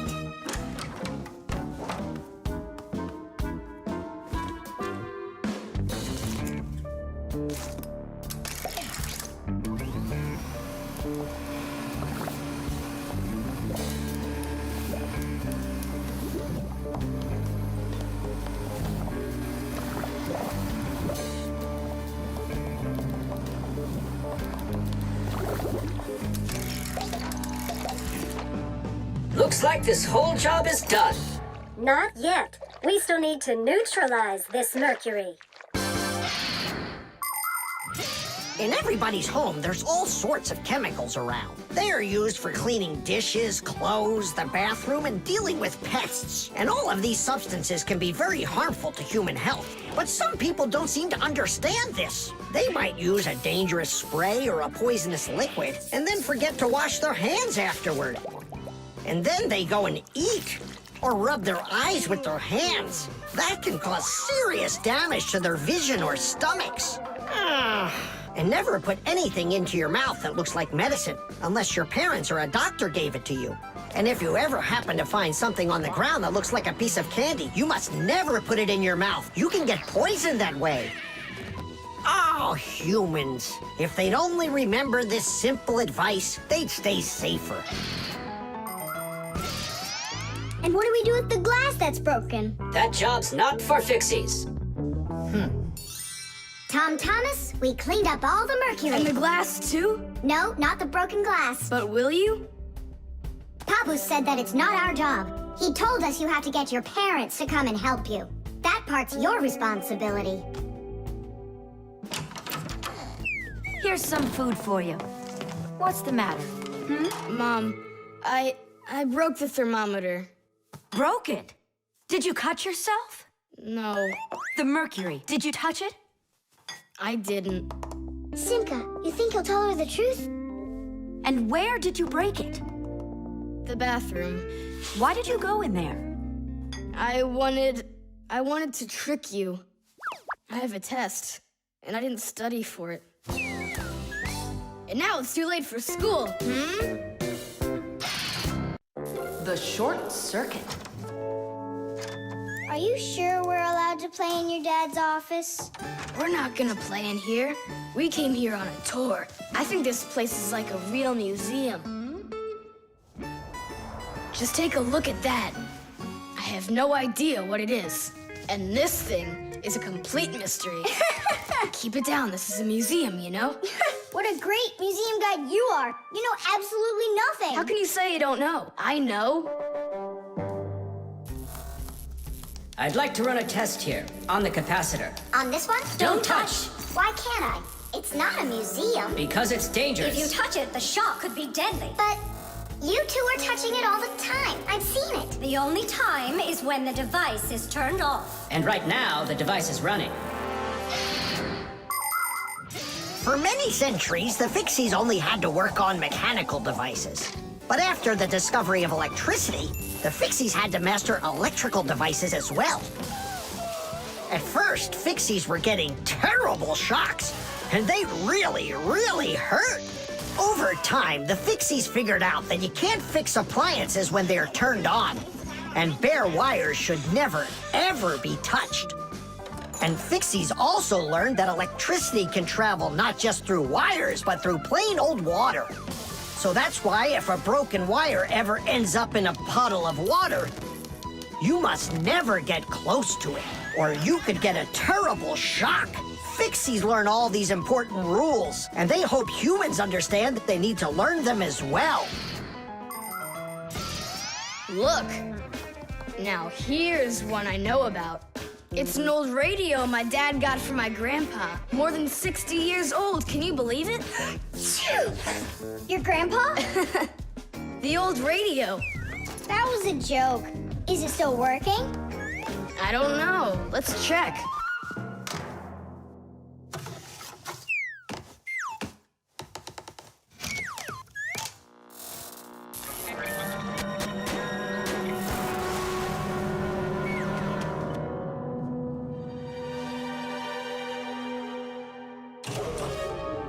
What was that? It looks like the electricity got turned off. Maybe it was a short circuit. I'll go find out. Oh, so it was you who caused the short circuit. I was in here showing all these things to Nolik, and we wanted to turn on the radio. We flipped the switch on, and then suddenly, kaboom, the lights go off. They're off everywhere in the apartment. So then how can I even warm up my pizza now? Soon it will warm up all by itself now that the refrigerator isn't working. Simka, what is that thing you said? A short circuit. Electricity goes back and forth from an appliance with two separate wires. For example, an iron uses the electricity it needs to get hot. But if those two wires start touching each other without the iron in the middle, then the wires will get hot instead. And this can cause the wires to burn out. When this happens, it's called a short circuit. Short circuits can happen when the coating around a wire is worn out, or when an appliance is broken on the inside of it. So when you tried turning on that old broken radio, the wires in the apartment started burning. Does that mean all of the wires got destroyed? Don't worry. In our apartment, there's an automatic switch to stop that. It turns off the electricity when the wires start getting too hot. Oof. And what about that, automatic switch? Is that something you need your mom and dad to turn on? No question. You definitely would.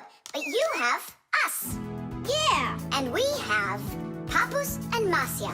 I'll go tell them what happened here. And you guys, you turn off the radio.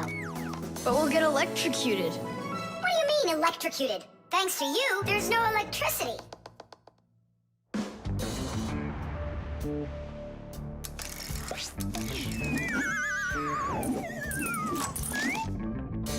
Are you ready?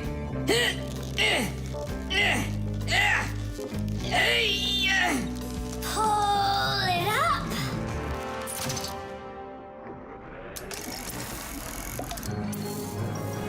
Hooray! Tidish! So, Tom Thomas, what are we doing next? Why don't we continue with our tour? Hey, wait for me! I'm coming! Hey, wait. I thought you were fixing the television with Papus and Masya. They asked me to come here and stay with you on your awesome museum tour. That way there'll be less for them to fix in here later. The fan. Pass him on the left. Step on it! Now pass him on the right. Look out for the wall! Hit the brakes! Why didn't you hit the brakes? He was just too scared. What do you mean too scared? Something got into my eyes. Those were your hands. My turn. Let me show you how it's really done. Oh, what's wrong with the computer? Oh, it's been really acting up for a while. It turns off by itself. It's no big deal. I just turn it back on. I don't like this at all. Come on, Nolik. Let's go inside and take a look. Just like people, machines can get sick too. They can get a very high temperature and even start coughing and sneezing. And if a machine or an appliance gets seriously sick, sometimes it can be too late to fix them at all. So wouldn't it be better if we could keep them from getting sick in the first place? Everybody knows that people who look after their health get sick less often and live longer. And the same goes for machines. Machines break less often and live longer if they're properly taken care of. That's why machines need to be checked from time to time and cleaned and oiled. And that's what's called preventive maintenance. And preventive maintenance is something that always should be kept in mind by humans and by Fixies.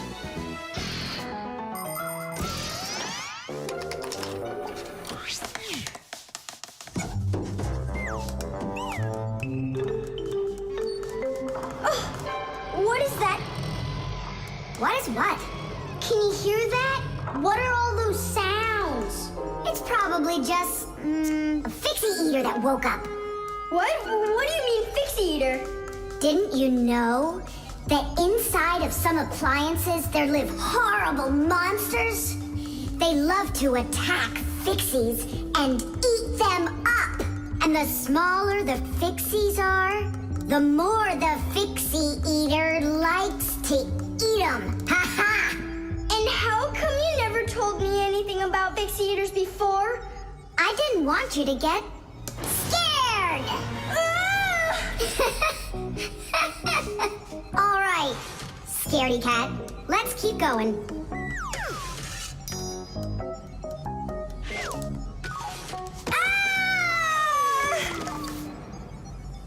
Simka, where are you?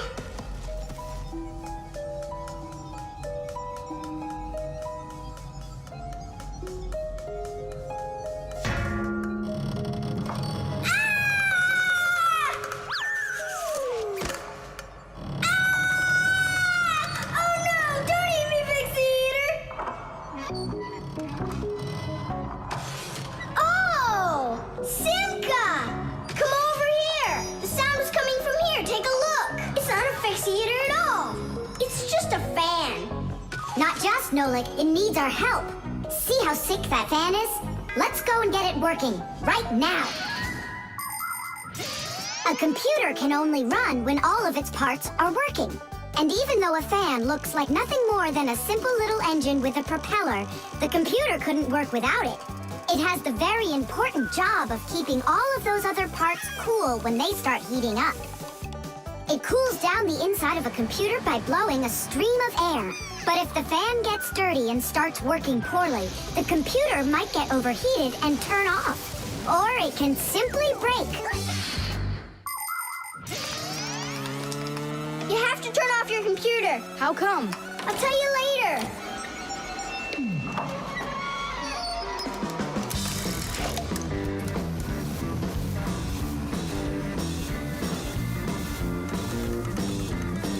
That part's done. Now we oil it. Let me try. All right. It's oiled up. Just like your nose. Tom Thomas! Turn it on!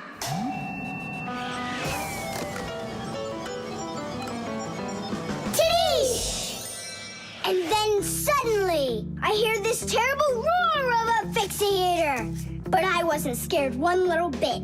And I just ran right into the battle. And Simka? Oh, she was hiding somewhere. You know, she's a girl, and they're all cowards. So I had to fight the monster all by myself. Ah! Oh, I guess that was an example of how girls hide like cowards when they're too scared. Well, yeah. The robot. Did I already tell you what I'm hoping you'll get me for my birthday present? Yes, honey. Only 1,000 times or so. A Robotazoid R300 would just be the greatest. With Megavision, I want it. I really do. I do. Well, tomorrow you'll find out. But now it's time to sleep, Tom Thomas. Wow, that is one great present. And we got Tom Thomas absolutely zero for his birthday. We're just terrible friends. So, how does this robot work? Okay, so let's give this a try, shall we? First, we'll take a walk. And how does he have any idea where the robot's going? I can tell you. One of the robot's eyes is a video camera. The robot sends the picture to the screen on the controller so the player can see where the robot is going. Yeah. And that's just one thing they know how to do. A robot is a smart machine that can do very difficult or dangerous work for humans. With its strong metal arms, a robot can move heavy objects or put together parts to build cars and other machines. Robots are often sent into outer space or to the bottom of the ocean to help scientists. There are also robots that can understand what people are saying, and robots that can talk and even make jokes, just like people.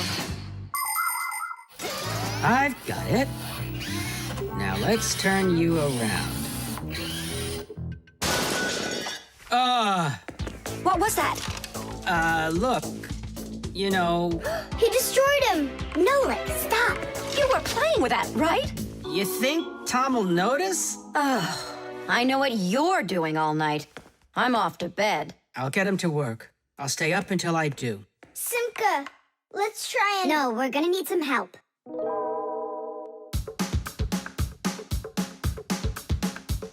When your TV has broken, when your cell phone has croaked, your laptop's barely working, the kettle's had a stroke. Don't ask us where we're going, for it's known far and wide that any kind of problem is clearer from inside. 1, 2, 3.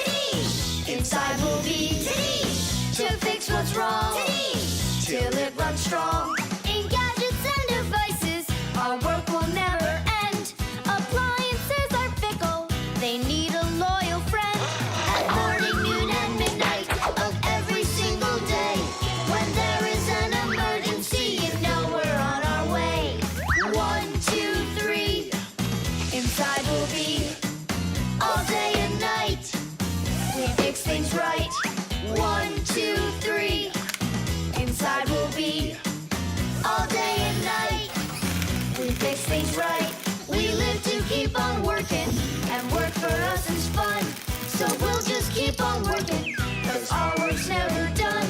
And deep inside of gadgets, if you look when it's dark, you might just see us race around like multicolored sparks. 1, 2, 3. Inside will be to fix what's wrong, till it runs strong. 1, 2, 3. Inside will be all day and night. We fix things right. 1, 2, 3. Inside will be to fix what's wrong, till it runs strong. 1, 2, 3. Inside will be all day and night. We fix things right. Wow, you got it! We need to hide. A robotizoid R300, I can't believe it!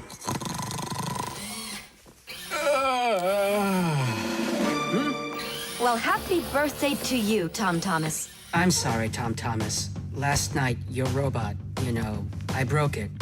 Dad, it works perfectly! Don't you see? I'm so proud of you. You fixed it. I couldn't fix it at all. I tried everything. Oh, you want to tell me that the robot fixed itself? What a joker.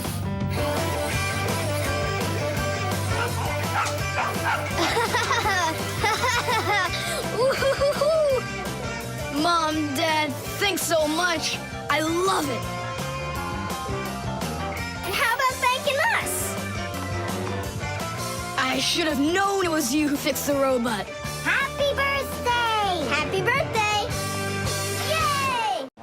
The spare part.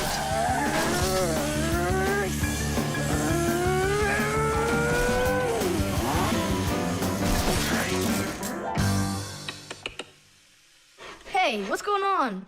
It was just working. Hi there, Tom Thomas. Simka and Nolik. Look, I've got a Sorry, problem. no time to play.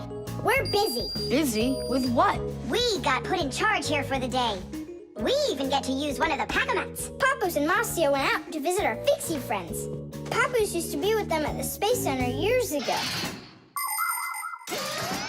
Ever since he was a boy, Papoose dreamed of going into space. And why not? Fixies work on rockets, too. He even got a job at the Astronaut Training Center. He was put in charge of the centrifuge, and he made sure it worked perfectly. The centrifuge is a sort of very fast carousel for training astronauts. And Papoose trained inside of it, too. Unfortunately, Papoose never knew the rocket was scheduled to fly on his day off. And when he found out, it was too late, and the rocket blasted off without him. Since then, Papoose hates his days off. But he still longs to fix something like that centrifuge. You know, something turning around like a washing machine. Too bad for Papoose that the one in his house seems to keep working perfectly fine. So that means today you fix everything? Uh-huh. Well then, it's your lucky day, because my car just broke down. Hooray! We've got work to do. Nolik, let's go!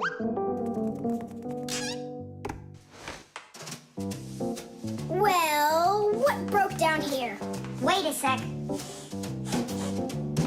Here, this part burned out. It's all covered in black. I wonder where we can get the same part, but a clean one. A clean one? Nolik! Genius! There's the same exact part inside the dishwasher. We can take it from there. Come on!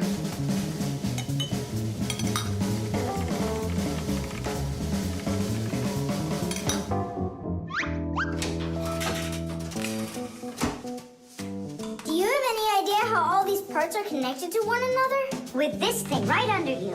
It's a special part called a circuit board. A circuit board's made like this. First, the board gets covered with a thin layer of metal. Then, paths are laid onto the board where the electricity is going to flow. After that, all of the extra metal is washed off of it with a special cleaning liquid, leaving the metal paths that were drawn on the board. These paths work just like wires to connect the parts on the board to each other. And then all that's left to do is attach those parts to their places on the paths. Pull it! Tadish!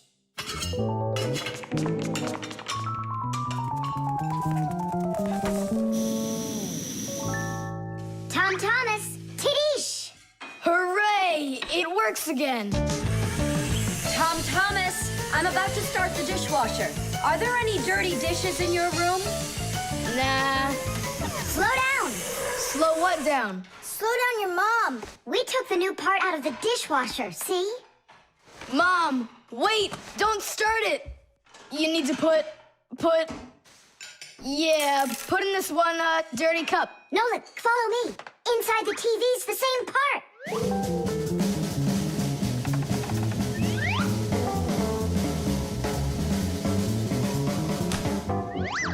Now back to the dishwasher. We barely made it. We grabbed the part from the TV in the living room. Not the TV, my mom's favorite program is about to start.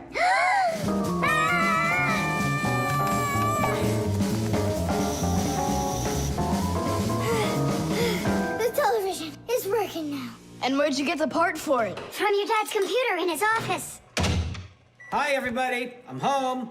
Hi, hon. Are you ready for dinner? In a bit. I've got to finish a little work on the computer. Simka, hurry!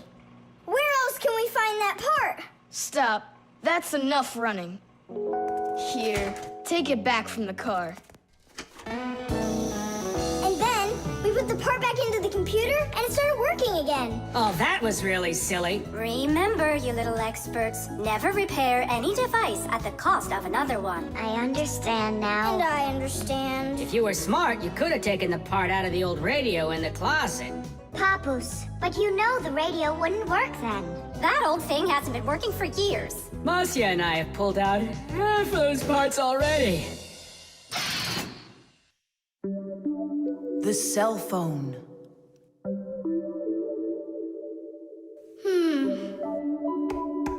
Hey, Nolik, come on out and play. He's not allowed. He was punished. Can you tell me what you did? I grabbed a Pac-Man and I forgot to ask. How long do you have to sit there? Until Masi and Papoose come home from their boozness. What did you say? Business, a work trip. They're inside of your father's cell phone right now. They were busy doing repairs in there when he left the house for work. Do you know the reason why a mobile phone is also called a cell phone? Mobile phones are connected to other mobile phones with the help of special radio stations that are put on top of towers and building roofs. Each one of these stations sends signals to its own area below, and each area is called a cell. A mobile phone works anywhere it can find a nearby station that it can connect to. So as long as there is a station nearby, you can talk as much as you want. You can even move from one cell to another. And without you ever knowing it, your mobile phone will switch from one station to another one. So your conversation can keep on going, even if you're running after a bus or riding on it. Tom Thomas, hello? There you go, my dad came back home already. Hi, Dad, how are you? Can you believe it? It looks like I lost my phone. What do you mean you lost it? Where? I have no idea. So what? I'm gonna have to sit in here forever now? You? Our parents are missing. The phone stopped shaking a while now.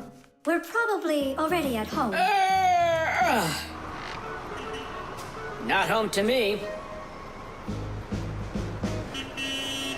How can we ever get home to our children? Where's my Marcia? Don't whine. We'll work something out. Don't worry. I got a phone. Let's give him a ring. They can't answer your call. But what if they answer us? Call them, Tom Thomas.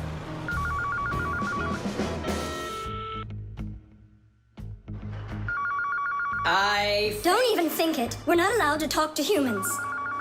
We're not gonna talk to them. We're just gonna listen. We need to close the contacts.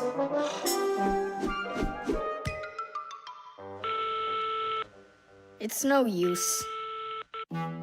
Oh, they answered the phone. Let me talk. Papus, Marcia, it's me, Simka. Simka? Yeah, Marcia, where are you? In the telephone! The phone part is not what she's asking you. Oh, it smells a lot like gasoline in here. Ask your father. Was he anywhere around gasoline? Dad! Dad, did you go anywhere today where it smells like gasoline? Gasoline? I had to go to the gas station. That's the place where your telephone disappeared. Are you sure? Yeah. Well, I've got Intuition. intuition. Intuition, huh? You know what? I'll go check. Tidish. Come and check out our Fixie ringtone. Telephone is, telephone is, telephone is, telephone is, telephone is, ring, ring, your telephone is, ring, ring, your telephone is, ring, ring, your telephone is ringing, won't you answer please? Ring, ring, your telephone is, ring, ring, your telephone is, ring, ring, your telephone is ringing, won't you answer please? Your phone is ringing!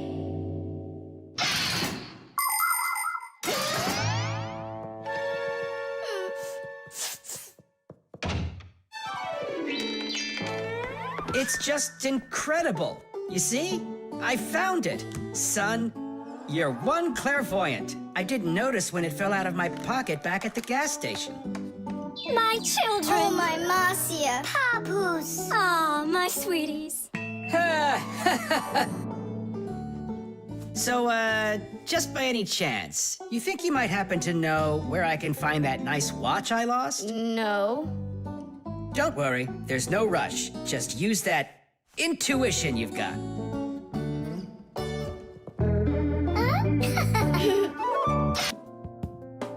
The vacuum.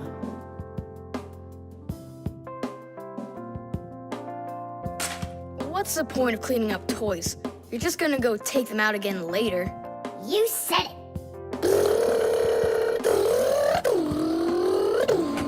Tom Thomas, if you're done cleaning up, go and eat your lunch. Okay, be there soon. Nolik, you wait for me? Uh-huh.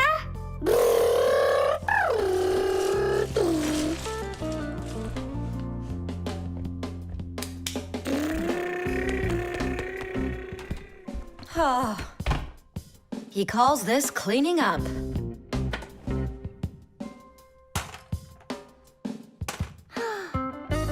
Uh-oh.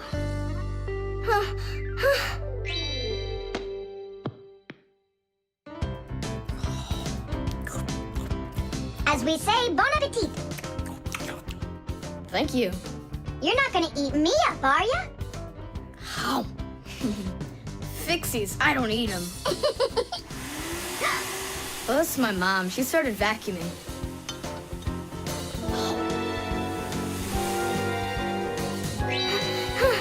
Please help! Help me! Help! really is weird.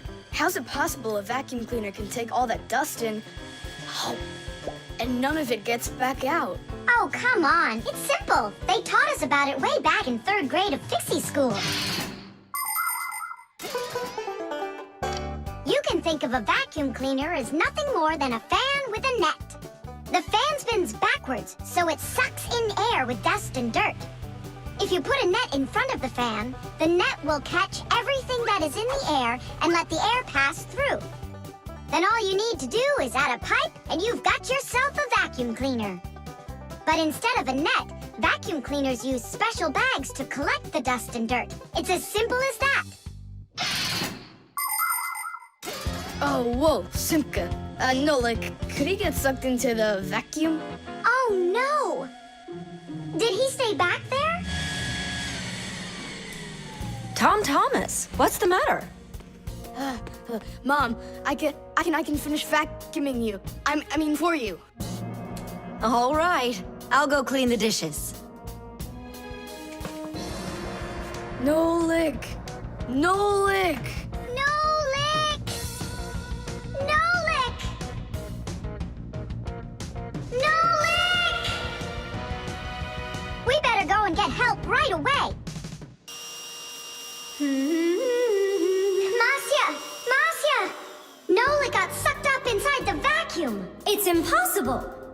He can't fit in here. No, not in this vacuum. Into the big one, the human. It's just terrible. Nolik, my Nolik, he could suffocate in there. Come on, quickly. Yeah. This dust is just awful. And it's awfully bad for you, too.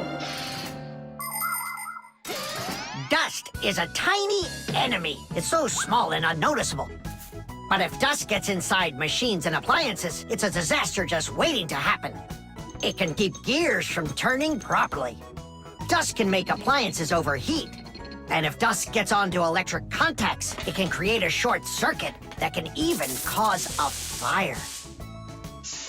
That's why we Fixies have to constantly clean the insides of appliances from dust, even though a lot of us are allergic to it. Choo!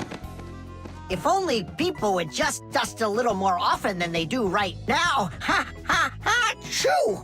At least people could dust more on the outside. That would make our work so much easier, and their equipment would break a whole lot less often.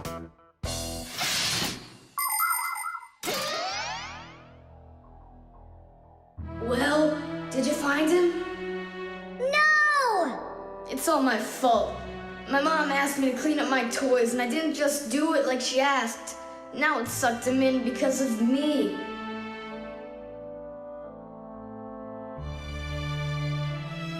Nolik! Nolik!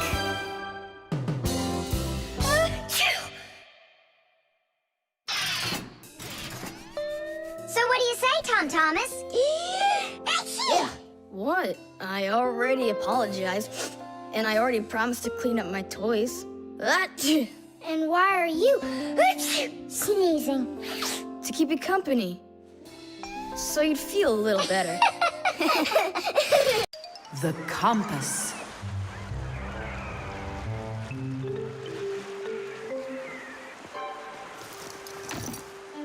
Pipe ball, hands on the deck.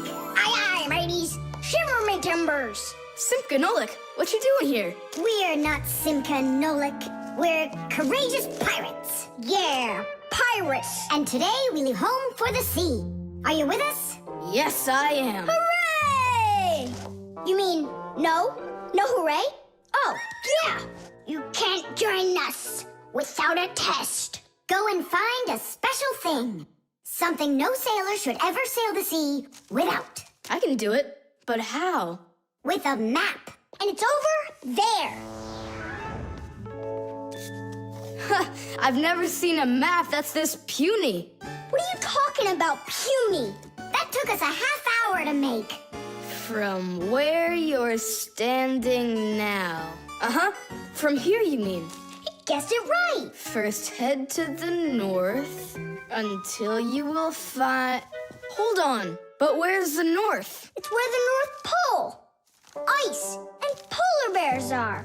But how do I know which direction the North Pole is? By compass, of course. A compass is a special tool that helps sailors and pilots know in which direction they're traveling, whether in the air or on the sea. Our planet is like a big magnet that has two poles, the North Pole and the South Pole. These magnetic poles help the needle in the compass find its way. The needle is magnetized, so one of its ends will be attracted to the North magnetic pole and point at it, while the other end will always point towards the South. That I know, but there's no compass around here. Then let's make one by ourselves. Out of what? We can use a needle. We just have to magnetize it. And how's it supposed to turn around? In a saucer of water.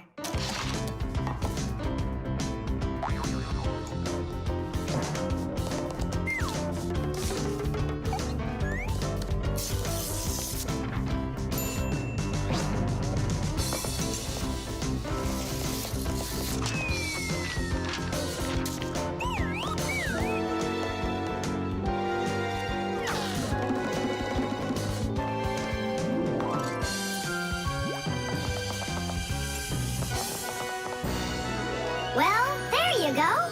Now one end is pointing in the direction of north and the other to the south. But which points where? Well, there's the window, so that can't be the right way. The north is there.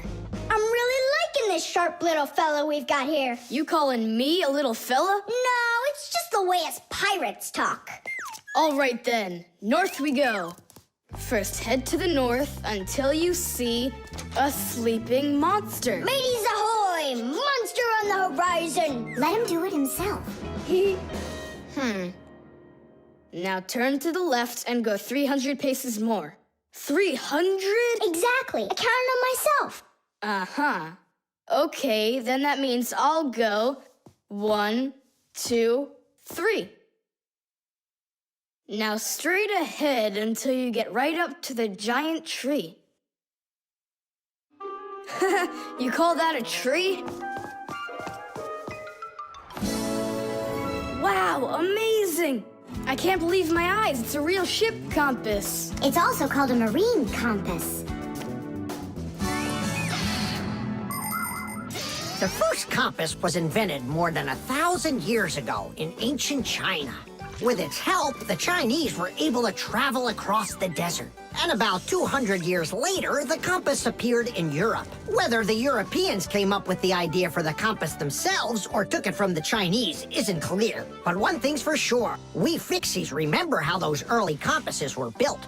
The first compasses were made with a magnetized needle on top of a floater inside a bowl of water. Later, the needle was put on top of a pin that let it spin freely, and it started to look like the ones we use today. Since the needle of a compass always points to the north, a sailor can easily figure out which direction he needs to turn his ship. If he wants to go north, he follows the needle north. If he wants to go south, he goes in the opposite direction.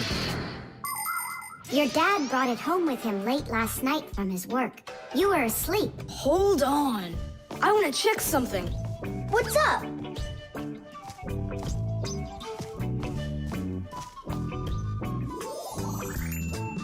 Yeah, they line up together.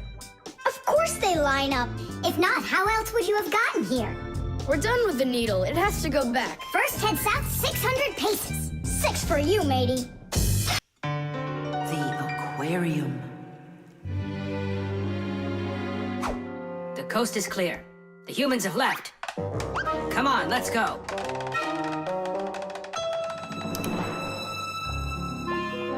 Marcia, why are the fish looking so tired? 'Cause they're not getting enough air in there. The water in the aquarium is dirty and it needs air, but the filter isn't working. The filter? Yes, that device over there. These fish need our help, and if we don't do something right now, they could die. Right. First, I'll fix that light, while you and Marcia go over there and see what is wrong with the filter.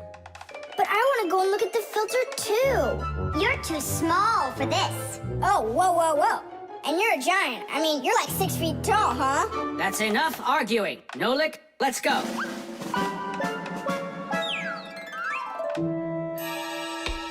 Well, let's check it. Not working. Nolik, where are you? I'm up here. What are you doing up there? Nothing. Holding on. We don't have time for that. Get down. We have to get this switch working.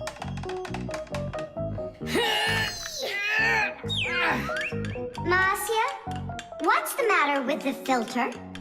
Well, probably something's caught inside, and it's stopping the motor from turning. A filter is used to keep the aquarium water clean. A motor in the filter turns the paddles and pumps water through a fine net or a sponge. The dirt in the water gets trapped in there, and the cleaned water is put back into the aquarium. Many filters not only clean the water, but also add air to it, so there will be more oxygen in the water.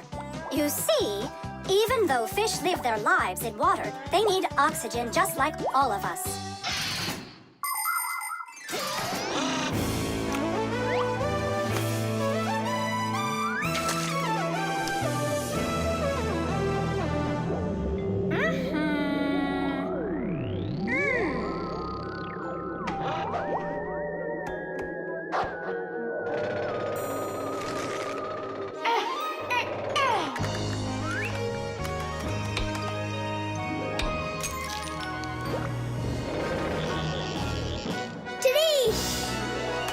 Way to go there!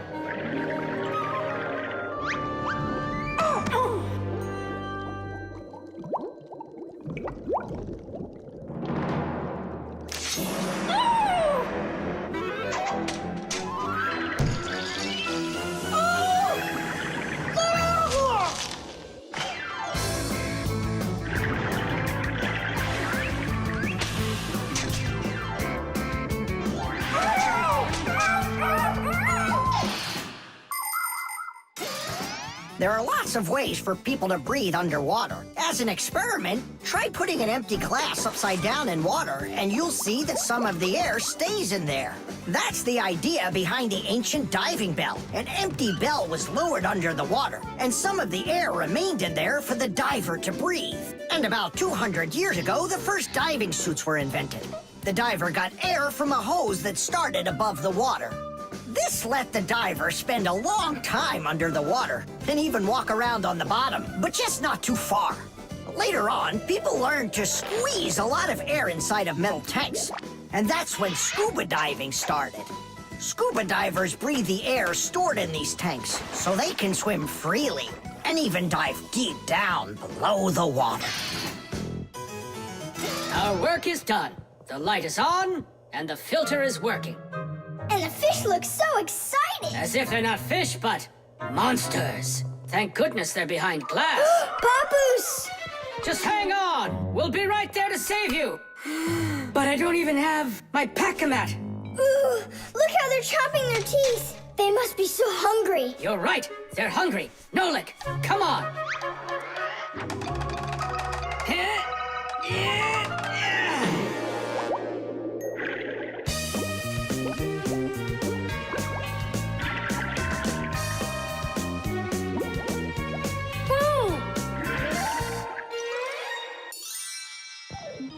I can't believe those fish. They're so ungrateful. We went ahead and fixed their filter, and all they wanted to do was gobble us up. And I'm the one who saved you from them. I was the one watching what was going on.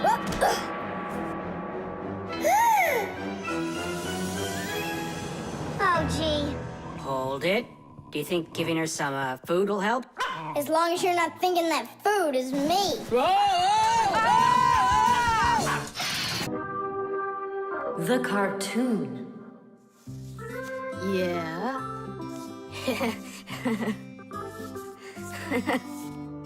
Like that. Yeah.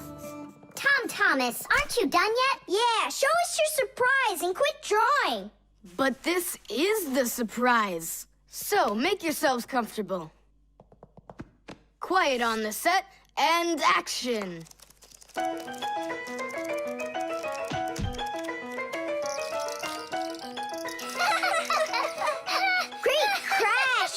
You should put a huge bump on his head. It's just like a cartoon that you drew him there. He did draw us a real cartoon there. Oh, right. Real cartoons, they only show them on television. But they make them exactly the same way. animation is made with many, many pictures called frames. Each one of the frames is a little bit different from the one that comes right before it. For example, a character can lift his arm up a little bit at a time. And then, if you watch the frames very quickly, one right after the other, it looks like the character is really moving. And that's how cartoons are made. And you know what? To make 1 minute of a cartoon, you might have to draw more than 1,000 frames. Oh, wow. I'm not patient enough for that. It's no big deal that your cartoon's short, especially since it's funny. Yeah, it's so funny. Tom Thomas, who's this kooky guy you drew here? You're just joking, Nolik. You don't recognize yourself? So this is supposed to be me on here? Did you already forget what happened to you this morning? Simka, you're it. You can't catch me. I'm too fast for you. Ay, ay, ay, ay, ay. You weren't too fast for the pole. Ah, Simka, you didn't have to tell him about that. Real sisters don't treat their brothers like that. Oof. And your cartoon's not funny at all. Nolik, don't go. It's okay. He just needs to sulk for a while. While he's gone, there's something I want to show you. Do you have a cartoon you can put on the TV? I have plenty.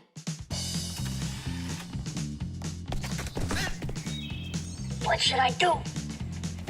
Let's watch it again. But now I want to show you the same cartoon a frame at a time.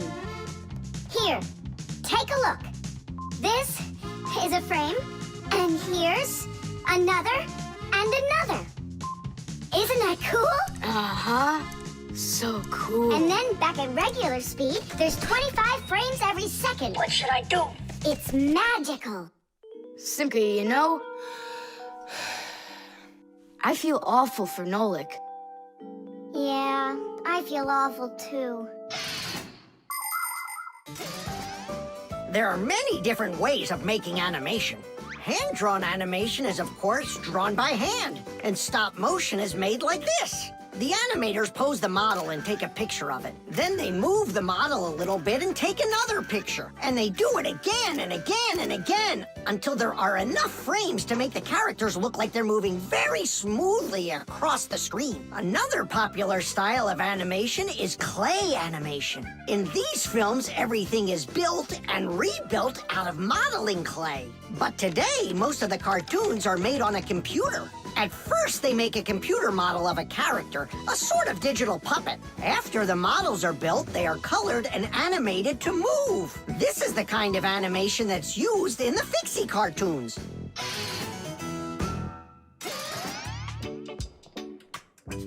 Tom Thomas, what are you doing? Are you drawing a new cartoon? Nah, I started fixing the old one, so Nolik will stop being angry. Good. Keep drawing, and I'll go and get him. Nolik! I'm not here. Nolik, forgive me. Please don't be so mad. There's a cartoon to watch. I've already seen your stupid cartoon. So what'd you do now? Put a huge bump on my head? Not a chance. I did it all over again. I'm sure you'll love it. You're sure of that? All right, go ahead. Show me your cartoon. Quiet on the set, and action.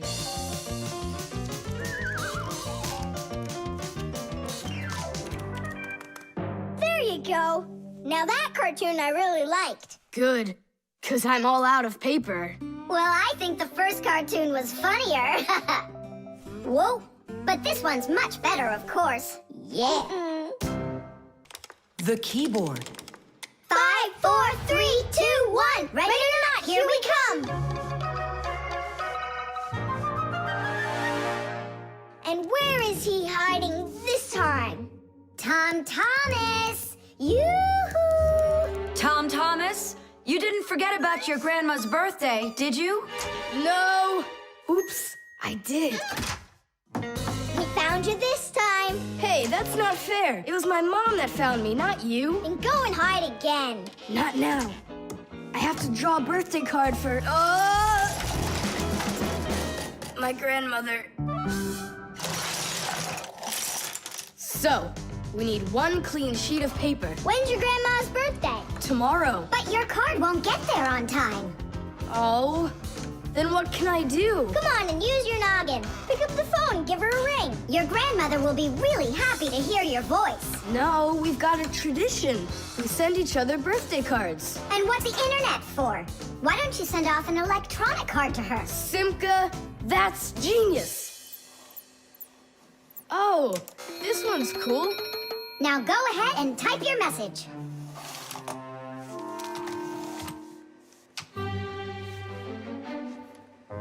The letter D isn't working. How can I write Dear Grandma without D? Just let her be a plain old grandma without the deer. But the letter G isn't working either. It looks like we could use a pack-a-mat here. A pack-a-mat? What for? To clean off the keyboard's contacts that got all dirty. What contacts? A key on a computer keyboard works pretty much the same way as a doorbell does. When we press on the button of a doorbell, the contacts inside touch, which lets the electricity flow that makes the bells ring. And when we press a letter on a computer keyboard, an electrical current runs from the keyboard to the computer, and that letter appears on the screen. But if there's dirt between the contacts that stops them from touching, then the current can't flow.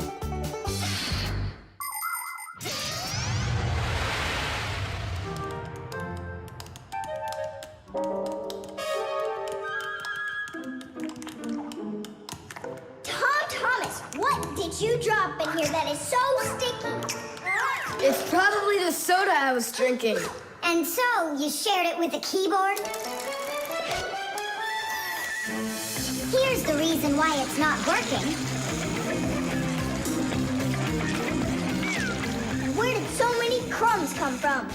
They fell off my sandwich.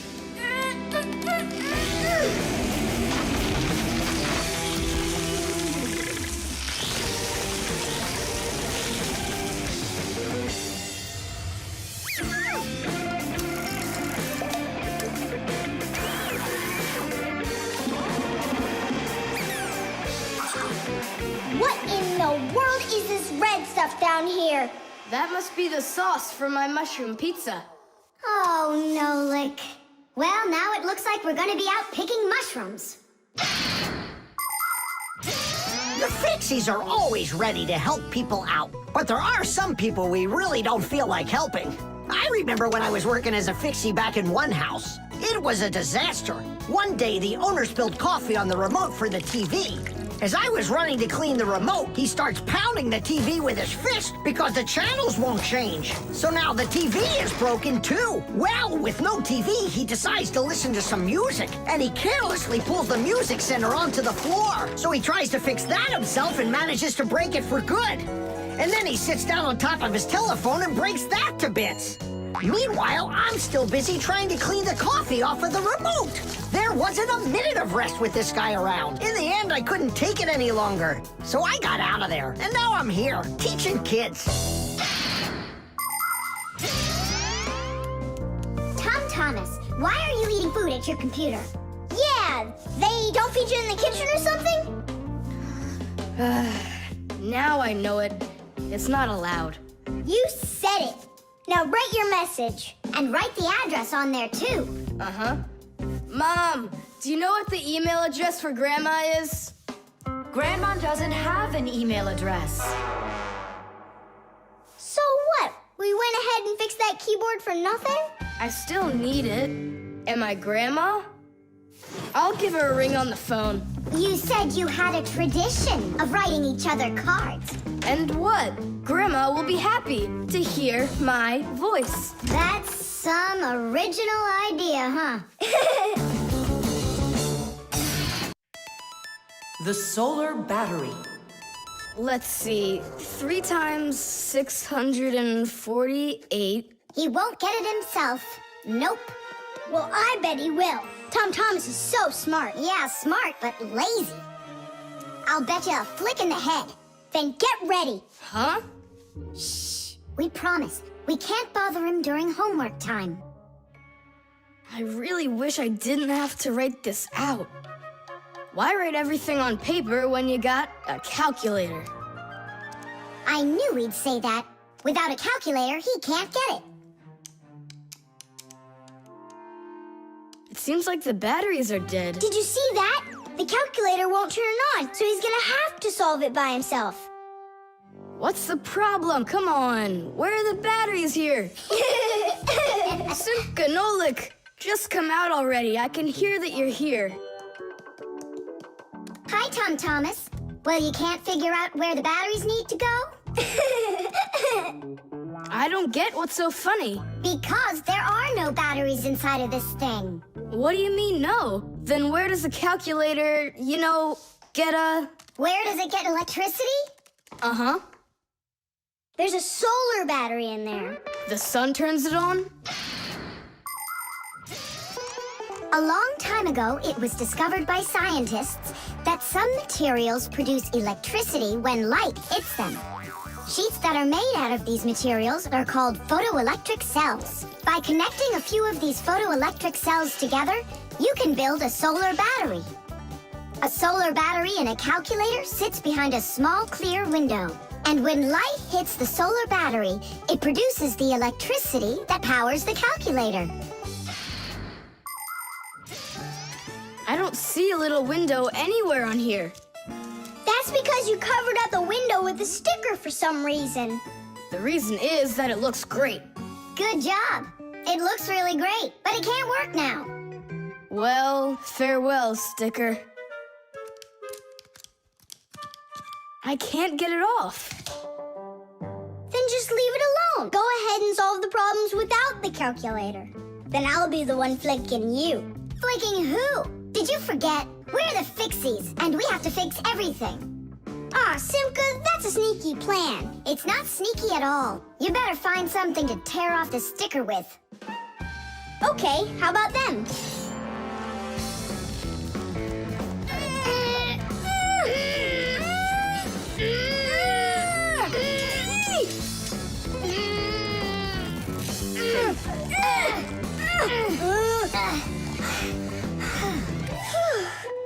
It'll take forever doing it this way. Yeah, I got an idea. Let's use this paper clip. And what's next? I'll just stick the end to the paper clip and then wrap it around. Tidish! With the help of solar batteries, we can produce electricity without burning any oil or coal. Unfortunately, these batteries aren't very powerful. A calculator can get enough energy from a small little battery. But in order to power a whole city with solar energy, you need to have power plants with huge fields full of solar batteries. And of course, it's best to build these plants where the sun shines bright and long, like out in the desert. By the way, in outer space, the sun shines very brightly, and it's never blocked by clouds. That's why all of the vehicles and satellites in space use solar energy for power, including the International Space Station, where astronauts from different countries work together. Tom Thomas! What, you guys all done? Uh-huh. Now you can go solve your problems on the calculator. But I already solved them on paper before you peeled off the sticker. Hooray! I'm the winner! Ow, that's totally unfair. If it wasn't for the sticker, you would have lost. What's going on? Nothing, never mind. That's nothing to you? Well done, Tom Thomas. You got them all right. Now it's working. Look, a picture of our Nolik. Where? Right there on the calculator. Oh, I got it. 0 means null, Nolik.